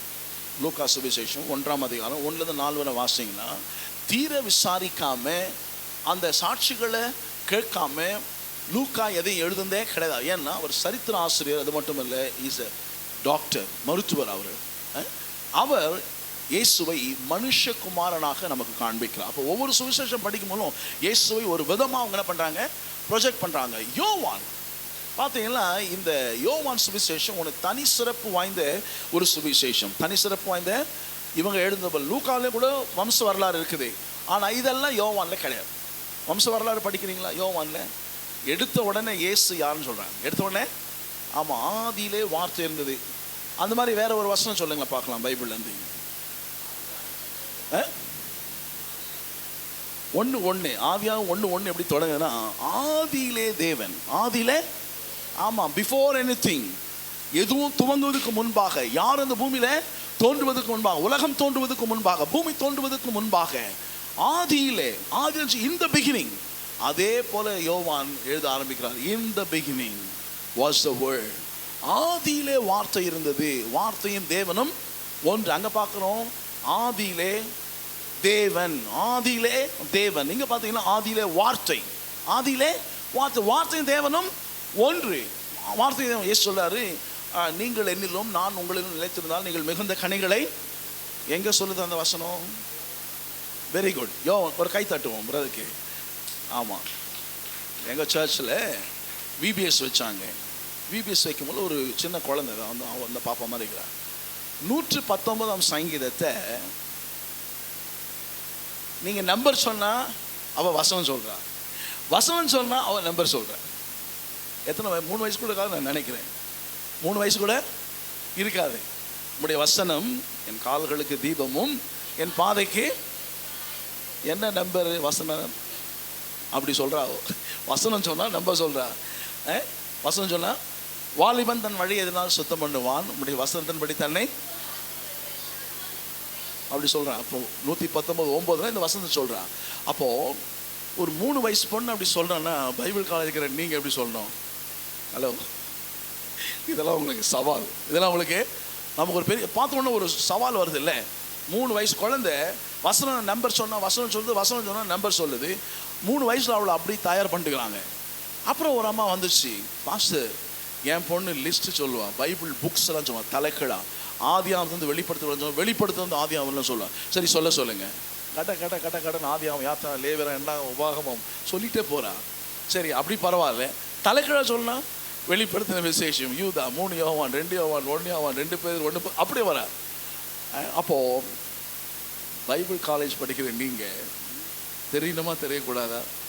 தலைக்கீழ சொல்லணுமா சொல்லக்கூடாதா? டைப் ரைட்டிங் படித்தேன், நான் டைப் ரைட்டிங் படித்தேங்க. வேர்ட்ஸ் எல்லாம் படித்தோம், லெட்டர்ஸ்லாம் சொல்லி கொடுத்தாங்க. இப்போ A to Z அடிக்க சொல்லி கொடுத்தாங்க. A to கீபோர்டை பார்க்கக்கூடாது, A to Z ABCD சொல்லி நாங்கள் உள்ளே சொல்லி அடிக்க. சரி அடிச்சு முடித்தேன். அதுமா சொன்னாங்க இப்போ கைக்கு ப்ராக்டிஸு, இப்போ ஜட்டியே அடின்றா. இன்ஸ்டியூட்லாம் சொன்னாங்க A to Z நம்ம பழகிட்டோம், ABCD பழகிட்டோம், இப்போ ஜட்லேருந்து எப்படி அடிக்குது அப்படின்றா. என்ன பண்ணோம், கொஞ்சம் நிதானமாக ஜட்டு எக்ஸ் அப்படி போய் இப்போது ப்ராக்டிஸ் ஆகிடுச்சு. இப்போ ஜட்டுலேருந்து ஏ வரலாம் அடிப்பேன். நான் என்ன பண்ணுவேன், ஏலேருந்து ஜட் வரலாம் அடிப்பேன். இப்போ அடுத்த ப்ராக்டிஸ்னா ஜட் டு ஏ. இப்போது இங்கிலீஷ் பைபிளை கொண்டாந்து வச்சுட்டு டைப் பண்ணுன்னா நான் என்ன பண்ணுவேன், கடை அடிப்பேன். என்ன பண்ணுவேன், டைப் ரைட்டர் ரொம்ப கஷ்டம், அந்த கீயெல்லாம் ரொம்ப கஷ்டம், ஸ்ட்ராங்காக ரொம்ப அழுத்தணும். இப்போ கம்ப்யூட்டர் வந்துடுச்சு. இப்போ என்னதுங்க, கம்ப்யூட்டர் கீபோர்டு ஃபெதர் டச்சுன்னா பறவை ரெக்க இருக்குதுல்ல, அந்த சும்மா லேசாக தட்டினா இவன் ஆஃபீஸில் உட்காந்து, ஆமாம் இப்போ நான் ஆஃபீஸில் உட்காந்து டைப் பண்ணுறேன். இப்போது நான் ஒரு மருத்துவமனையில் இருந்தேன் பாருங்கள், இங்கே உட்காந்து டைப் பண்ணால் டாக்டர்ஸுங்க ஆஃபீஸ் வந்து நின்றுடுறாங்க, கம்பெனி வந்து என்னையே பார்த்துறேன், கை நான் இங்கே பார்த்து, இல்லை ஜாஷுவா இவ்வளோ ஸ்பீடாக நீங்கள் அடிக்கிறீங்களா அப்படின்னு. என்னென்னா அங்கே ப்ராக்டிஸ், எங்கே ப்ராக்டிஸு டைப் ரைட்டிங் இன்ஸ்டியூட்டில் A to Z to A தலைக்கடை ஆச்சதுனால இங்கே என்ன ஆச்சு, வேலை ஸ்தலத்தில் வரும்போது அவர் டாக்டர், அவர் ஆச்சரியமாக பார்க்குறேன்னா இவ்வளோ வேகமாக. ஏன்னா கடினமான கீஸில் நம்ம என்ன பண்ணோம், பழக்கமாச்சு. இங்கே ஃபெதர் டச் சும்மா தட்டினா பறக்குது கீ, அவ்வளோ அப்படின்றதுக்குள்ள என்ன பண்ணலாம், அதுவே 45 வார்த்தை அடிக்க முடியும், ஒரு நிமிஷத்துக்கு 45 வார்த்தை அடிக்க முடியும். இப்போ நான் ஒரு நிமிஷத்துக்கு 80 வார்த்தை டைப் பண்ண முடியும்.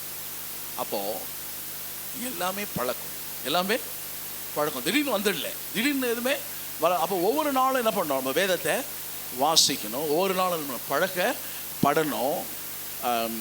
வேத வசனத்தில் நீங்கள் பழக்கமுடையவர்களாக இருக்கணும்னு சொல்லி கர்த்தருடைய வசனம் உங்களுக்குள்ளே பரிபூர்ணமாய் வாசமாய் இருப்பதாக வசனம் சொல்லுது. எப்படி இருக்கணுங்களா, கொஞ்சம் நஞ்சம் கிடையாது, பரிபூர்ணமாய். இயேசு சீஷருடைய கால்களை கழுவும்படி தொடங்கினாரு. பேதுருக்கிட்ட வந்தால், ஐயோ இந்த வேலையே வேணாம், என்னை தொடவே கூடாது, நீங்கள் போய் என் காலை கழுவலாமா, முடியவே முடியாது அப்படின்னு சொன்னார். இயேசு சொன்னார், காலை கழுவ என்னை அனுமதிக்கலன்னு சொன்னால் உனக்கு எனக்கு சம்பந்தமே கிடையாது, நீ யாரோ நான் யாரோ, என்னத்துக்கு உனக்கு ஒரு பங்கம். உடனே அவன் சொன்னான், காலை கழுவிட சொன்னான், ஐயா தலையிலேருந்து கழுவுங்க அப்படின்னு என்ன அர்த்தம், கொஞ்சம் நஞ்சல் ஆண்டவரே, முழுக்க நீங்கள் நானும் என்ன பண்ணோம், மேஜான ஒன்றிணைஞ்சல் ஆண்டவரே, தலையிலேருந்து கழுவுங்க சொன்னார். காலை கழுவுனா போதும், நீ முழுதும் சுத்தமாக இருக்கிற. ஆமென், அல்லேலூயா. அப்போது இந்த வேத வசனங்களை நான் வாசிக்கும் பொழுது கருத்தூன்றி வாசிக்கணும். என்ன வாசிக்கணுன்றது திருப்பி என்ன பண்ணணும், 10ஆம் கிளாஸில் எஸ்ஏ படிச்சிருப்பீங்கன்னு நான் நினைக்கிறேன். இங்கிலீஷ் எஸ்ஏ படிச்சிங்களா இல்லையா, படிச்சிங்களா? ஏதாவது புரிஞ்சுதா அதில், அந்த வார்த்தைக்கு அர்த்தம் ஏதாவது தெரியுமா? நீங்கள் எப்படி படிச்சிங்கன்னு தெரியல. நான் 3ஆம் கிளாஸில் இங்கிலீஷ் படிக்க ஆரம்பித்தேன். எங்களுக்கெல்லாம் டப்பா அடிப்பான்னு சொல்லுவோம் இல்லைங்களா, அர்த்தம் தெரியாது, ஆனால் மனப்பாடமா எத்தனை முறை படிப்போம் அந்த எஸ்ஏக்கு, 10 வாட்டி 20 வாட்டி படித்தோம், மனப்பாடம் ஆகும். ஆனால் அதில் சொல்லப்பட்டது ஒன்று கூட தெரியாது, எந்த வார்த்தைக்கும் அர்த்தம் தெரியவே. ஆனால் அது ஏன்னா 10 மார்க் வருது, அதனால் அப்படியே டப்பாடி. ஈயச்சாங்காப்பி கேள்விப்பட்டீங்களா? தெரியுமா எப்படி வந்துச்சு ஈயச்சாங்காப்பின்னு, எப்படி வந்துச்சு?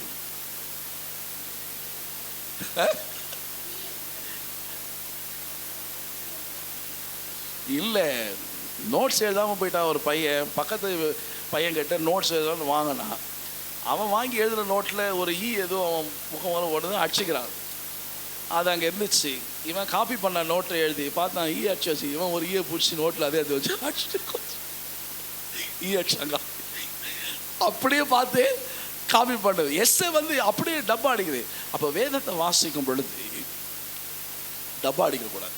என்ன பண்ணக்கூடாதுங்க, அதை புரிஞ்சுக்க ட்ரை பண்ண அது என்னன்னு யோசிக்கணும் கொஞ்ச நேரம். அதாவது சங்கீதம் 1 சொல்லுங்க பார்க்கலாம். ஸ்லோவா சொல்லணும்.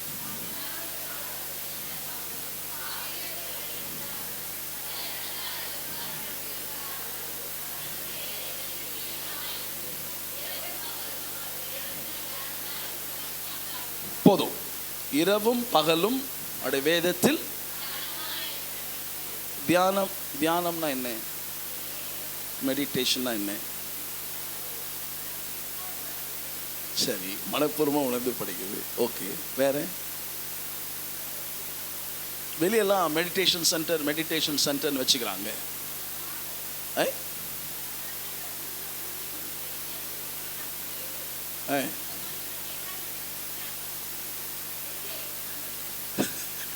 ஓகே, அதாவது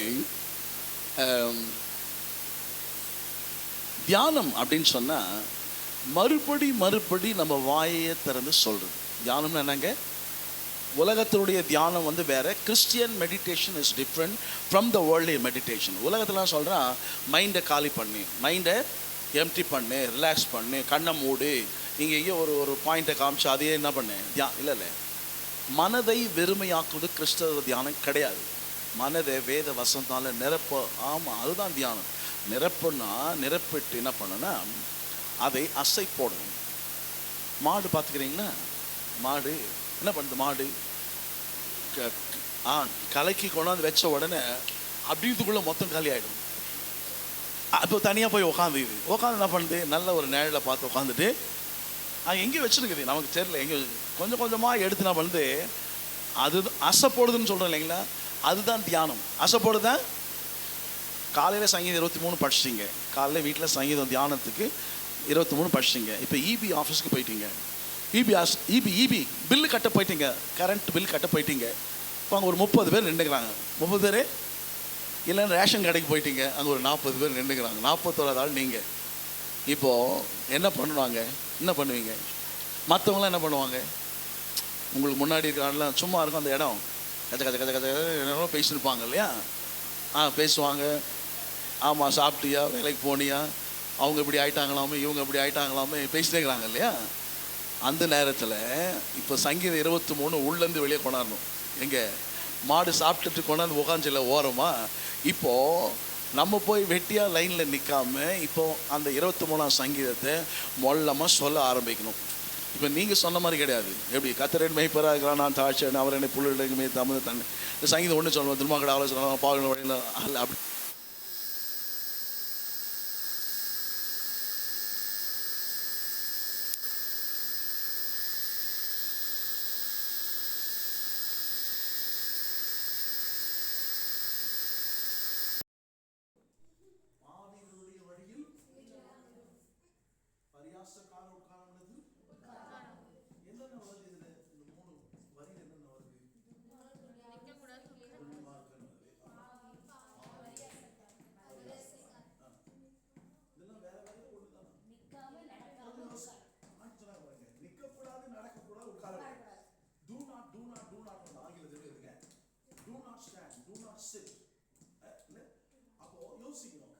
இப்போ நீங்க நின்றுக்கிறீங்க, கரண்ட் பில் கட்ட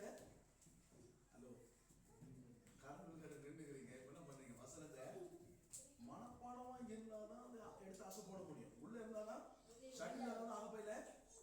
இப்போ என்ன பண்ணோம், அங்க தியானிக்கலாம். தியானம்னா என்னன்னா, ஏற்கனவே உள்ள இருக்கிறத திருப்பி நம்முடைய மனதுக்கு கொண்டு வந்து நம்முடைய வாயினால சொல்லி அது என்ன சொல்றதுன்னு கொஞ்சம் யோசி. இப்போ நீங்க 1ஆம் சங்கீதம் சொல்றீங்க, 23ஆம் சங்கீதம் சொல்றீங்க, எப்படி சொன்னீங்கன்னா நிறைய முறை படிச்சுக்கிறீங்க இல்லைங்களா, நிறைய முறை படிச்சிருக்க மனப்பாடம் பண்ணணும்னு பண்ணீங்களா. நான் சண்டே ஸ்கூல்ல மனப்பாடம் பண்ண வச்சேன். நீங்க என்ன பண்ணாங்க, நீங்க சண்டே ஸ்கூல்ல மனப்பாடம் பண்ண வைக்கிறீங்களா, உங்களுக்கு கேட்குது மனப்பாடம் பண்ண வைக்கிறீங்களா. ஏழாம் குழுவில் நீங்க வசனத்தை கண்டிப்பாக மனப்பாடம் பண்ணலாம். எல்லாரும் டாஸ்க் கொடுத்தா அமைதியாயிருவீங்களே. வசனம் என்ன பண்ணுங்க, என்ன சொல்லுங்க, வசனத்தை மனப்பாடம்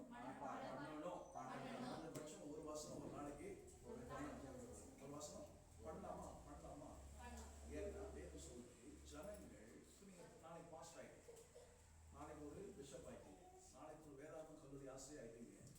வசனம் சொல்லுது, ஜனங்கள் ஆசாரனுடைய வாயில தேவனுடைய வார்த்தையை தேடுவார்கள். கிடைக்குமா? ஜனங்க தேடினா அவங்க வாயில வார்த்தை கிடைக்குமா? கேட்கலாம், கிடைக்கும். ஒருத்தர் வார்த்தை தேடினா கிடைக்குமா? வார்த்தை தேடினா கிடைக்கணும்னு என்ன பண்ணணும்? முதல்ல இருக்கணும், இருக்கணும், இருந்தாலும் கிடைக்கும். அப்போ நம்ம என்ன பண்ணோம்?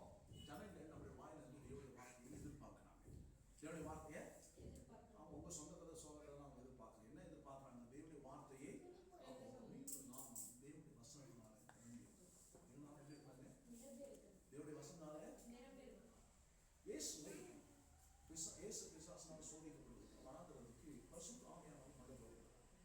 யார் கொண்டு போகுது? இயேசுவை வனாந்திரத்துக்கு பிசாசு கொண்டு போனாங்க, பரிசுத்த ஆவியானவர் கொண்டு போனாரு.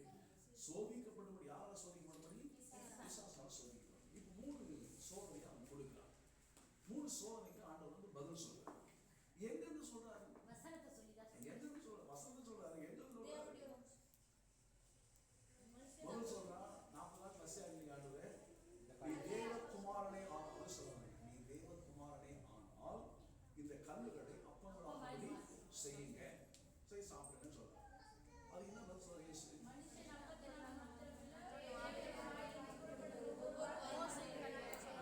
என்று எழுதி இருக்கிறதே. எங்க எழுதிக்குது? பைபிள் எழுதி. பைபிள் எங்க எழுதிக்குது? எனக்கு யோசிக்கல. சரி, இந்த வசனம் எங்க இருக்குது? வெரி குட், கை தட்டுங்க. தெரியும் 8:3 இருந்து மேற்கொள் காமிக்கல. 8:3 இருந்து இப்ப இயேசு வந்து தேவகுமாரனால பகவத்ல அவர் வந்திருந்தாரு. அவர் தலையை ஓபன் பண்ணி வசனத்தை கொட்டிட்டாங்களா? நான் கேட்கிறேன். இயேசு 8:3 இருக்கு. வா 8:3 அப்படி ஒரு வசனம் எப்படி தெரியும்? உங்களே என்னையும் போல யோவான் 1:1 வார்த்தையாளர் ஆதியிலே தேவனோடு இருந்த ஆசீர்வதிக்கப்பட்ட திருமுகத்தினுடைய 2ஆம் நபராகிய தேவகுமாரன் இயேசு கிறிஸ்து உங்களை என்னையும் போல இந்த பூமியில ஒரு தாயின் வயிற்றுல பிறந்து மனுஷனா பிறந்து உங்களை என்னையும் போல ஏபிசிடி கத்துக்கீங்க, ஆஹாயி கத்துக்கீங்க. உங்களை என்னை போல வேறு சொல்லுது, அவர் வழக்கத்தின்படியே தேவாலயத்துக்கு போனார். கேட்டீங்களா? ஏசாயா மேல கொடுக்கும்போது வேறு சொல்லுது, இயேசு தன்னுடைய வழக்கத்தின்படியே தேவாலயத்துக்கு போனார். தேவாலயத்துக்கு போன வழக்கமா வச்சிருக்கிறார். தேவாலயத்துக்கு போறத வழக்கமா வச்சிருக்கிறாரு. உங்களுக்கு வழக்கம் இருக்குன்னா நீங்க எல்லாம் தேவாலயத்துக்கு போறீங்களா? உங்க வீட்டுல இருக்கவங்க தேவாலயத்துக்கு போறாங்களா? அந்த பழக்கம் இருக்குதா உங்களுக்கு? அப்போ இயேசுவை யார் பழக்கப்படுத்தி இருக்கணும்? பழக்கப்படுத்தி இருக்கணும். அப்போ வசனம் யார் சொல்லி கொடுத்துருக்கணும்? யூத பாரம்பரியத்திலே தாய் தான் சொல்லி கொடுக்கணும். 12 வயசுக்குள்ள 5 புக்கம் மனப்பாடமா சொல்லி கொடுத்துருக்கணும். இப்போ உபாகமம் 8:3 என்ன இருக்குது? 5வது இருக்குது. இப்போ இயேசு யார் சொல்லி கொடுத்துருக்குது? யார் படிச்சுக்கிறது? சொல்லி கொடுத்தவரை படிக்கணும் இல்லைங்களா? இப்போ படிச்சவங்க இப்போ 30 வயசு ஆயிடுச்சு. 12 வயசுக்குள்ள சொல்லி கொடுக்கணும். இப்போ 30 வயசு ஊழியத்துக்கு வந்துக்கிறாரு. சரியான நேரம் சோதனை. இப்போ கல்ல அப்பங்களாக்கி சாப்பிட்டா நீங்க தேவகுமாரன் ஒத்துக்கிறேன்னு சொல்றாங்க. சொல்றாங்க ஆண்டு சொன்னாரு, மனுஷன் அப்பத்தினால் மாத்திரமல்ல தேவனுடைய வார்த்தையில் புறப்படும் ஒவ்வொரு வார்த்தையினாலும் எழுதியிருக்கிறது. பவுல் சொன்னாரு, ஒரு யுத்தம் செய்யும்போது மனுத்தம் செய்யும்போது சட்டப்படி செய்யலன்னா அவனை ஜெயிச்சவனை அறிவிக்க முடியவே. ஆமா, எல்லா கேம்ஸ்க்கும் ஒரு ரூல் இருக்கு இல்லைங்களா? வாலிபால் ஆடும்போது கையில் ஆடலாம், ஃபுட்பால் ஆடும்போது கைப்பட்டா ஃபவுல் இல்லைங்களா? பேஸ்கெட் பால் ஆடும்போது கையில தான் ஆடுறாங்க. பேஸ்கெட் ஆடும்போது அது ஃபவுல் கிடையாது. வாலிபால் கையில் ஆடுற ஃபவுல் கிடையாது. ஆனா ஃபுட்பால் ஆடும்போது கையில பட்டுச்சுன்னா ஆமா ஃபவுல், காலில் தான் ஆடினாது. அப்போ எதையுமே வந்து என்ன பண்ணுவாங்க, சட்டத்துக்கு ரூல்ஸ் பண்ணி தான் என்ன பண்ணுவாங்க, நம்ம பண்ணணும். அப்போ ஆண்டு சொல்றாரு, எங்க எழுதிருக்குன்னு சொல்றாரு. எங்க எழுதிருக்குன்னு அடுத்து சொல்றாரு. அடுத்து என்ன சொல்றாரு?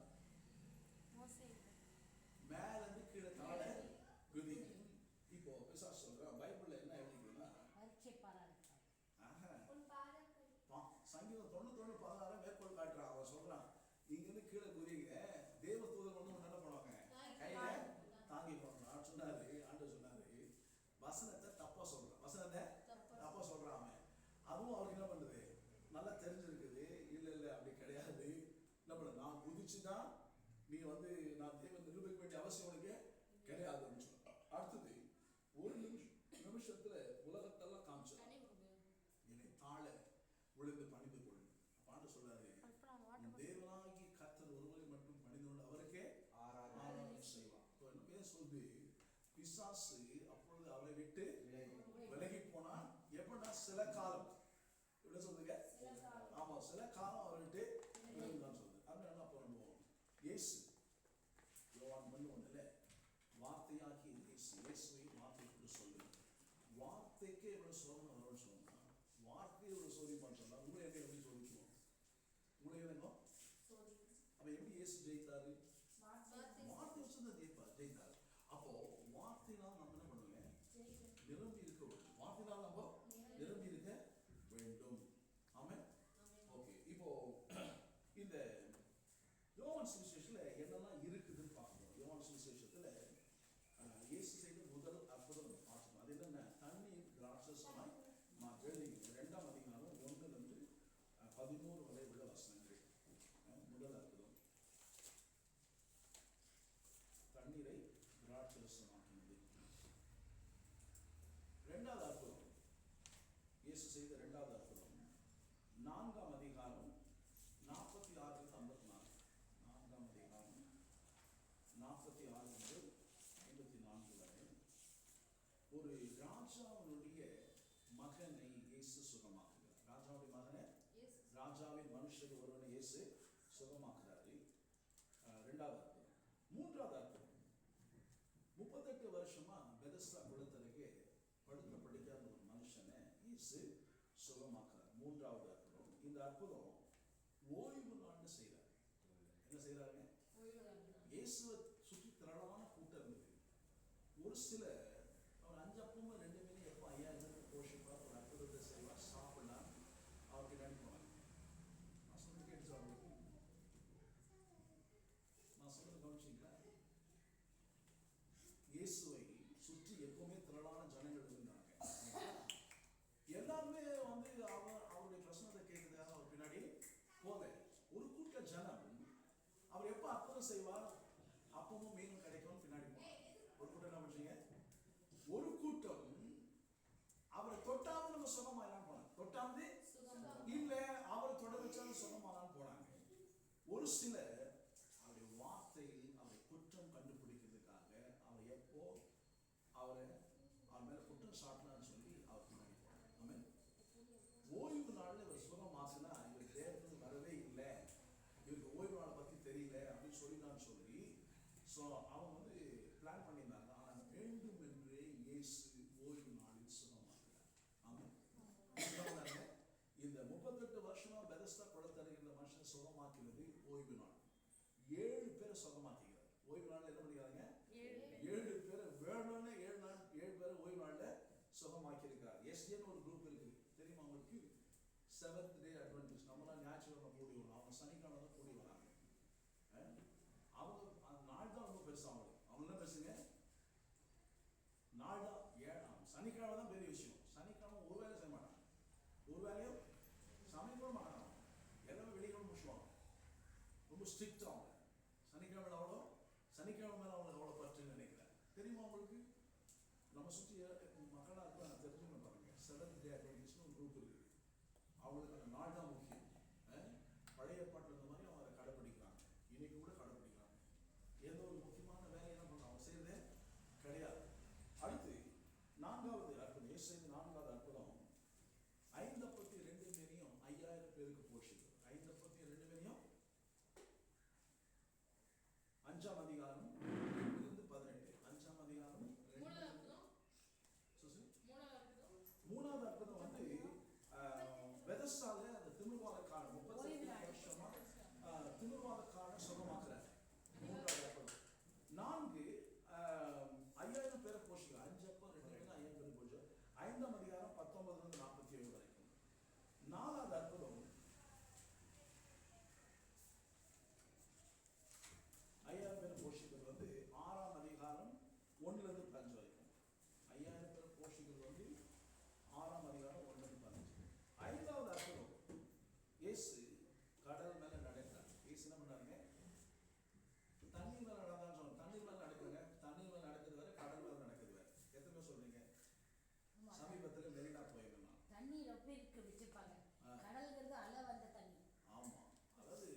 இதெல்லாம் சொல்றாங்க. செங்கடல் வந்து எல்லாம் வந்து இஸ்ரவேல் ஜனங்கள் செங்கடலை கடந்து போனாங்க அப்படின்னு சொல்றாங்க. செங்கடல்னாக்கா ரெட் சீ இல்லை, ரீட் சீ போடுறாங்க. இங்கிலீஷ்ல RED ரெட் இல்லைங்களா. ரீடுன்னா நாணல் புல், கோர புல், ரீட் REED. அது ரெட் சீ கிடையாது, ரீட் சீ. நாணல் புல் இருந்தது, அதான் நடந்து போயிட்டாங்கன்னு சொன்னாங்க. அதுவும் தண்ணி கணுக்காளவு தாங்க இருந்துச்சு. கணுக்காளவு தண்ணியில நடந்து உட்கார முடியாதா? அதுல பெரிய அற்புதமான வாதியார் பேசினேங்கிறாங்க. சின்ன பையன் ஏழு அல்லேலூயா கத்துனான். கிளாஸ் ரூம்ல கத்துருக்கு சோதனை என்னன்னு கேட்டாரு. அந்த வாதியார் கேட்டாரு, என்ன கால் அதாவது கணுக்காளவு தண்ணியில 30 லட்சம் ஜனங்கள் ஆண்டவர் நடந்து வந்தாரு, அது பெரிய அற்புதம் இல்லைன்னு கேட்டாரு. புரியல, நான் சொல்றது புரியல. ஆண்டவர் கடலை வெண்டா பிளந்து இஸ்ரவேல் ஜனங்களை வெட்டாந்தனை நடக்கும்படியா நடக்க வச்சிட்டாரு. மக்கள் எல்லாம் மிருகச்சீவர்கள் எல்லாத்தையுமே வந்து கடக்க பண்ணாரு. இந்த வாத்தியாருக்கு இயேசு பிடிக்காது, அவங்க மட்டுப்படுத்தணும்னு யோசிச்சாரு. அது செங்கடல் கிடையாது, போற புல் வளர்ந்து இடம். அது வந்து தண்ணி கணுக்காளவா இருந்துச்சு அப்படின்னு சொல்றாரு. அதெல்லாம் நடக்க ரொம்ப பெரிய விஷயம் இல்லை, கடந்து வரலாம் அப்படின்னு சொன்னாரு. பையன் சொன்னா, கடவுளுக்கு ஸ்தோத்திரம், பரவாயில்ல, அந்த கணுக்காளவு தண்ணியில பார்வோனையும் ரதத்தையும் குதிரையும் குதிரையும் முழுகடிச்சு போட்டாரு, அது அற்புதம் இல்லையான்னு கேட்டான்.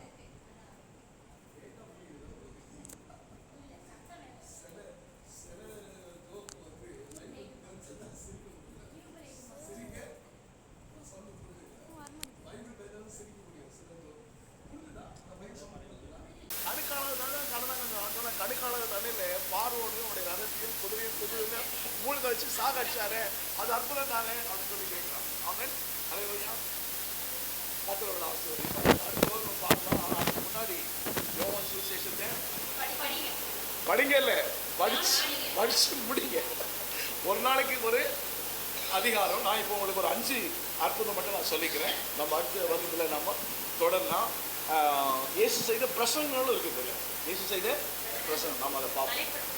ஆமாம், கர்த்தரோட ஆசீர்வதிப்பார்.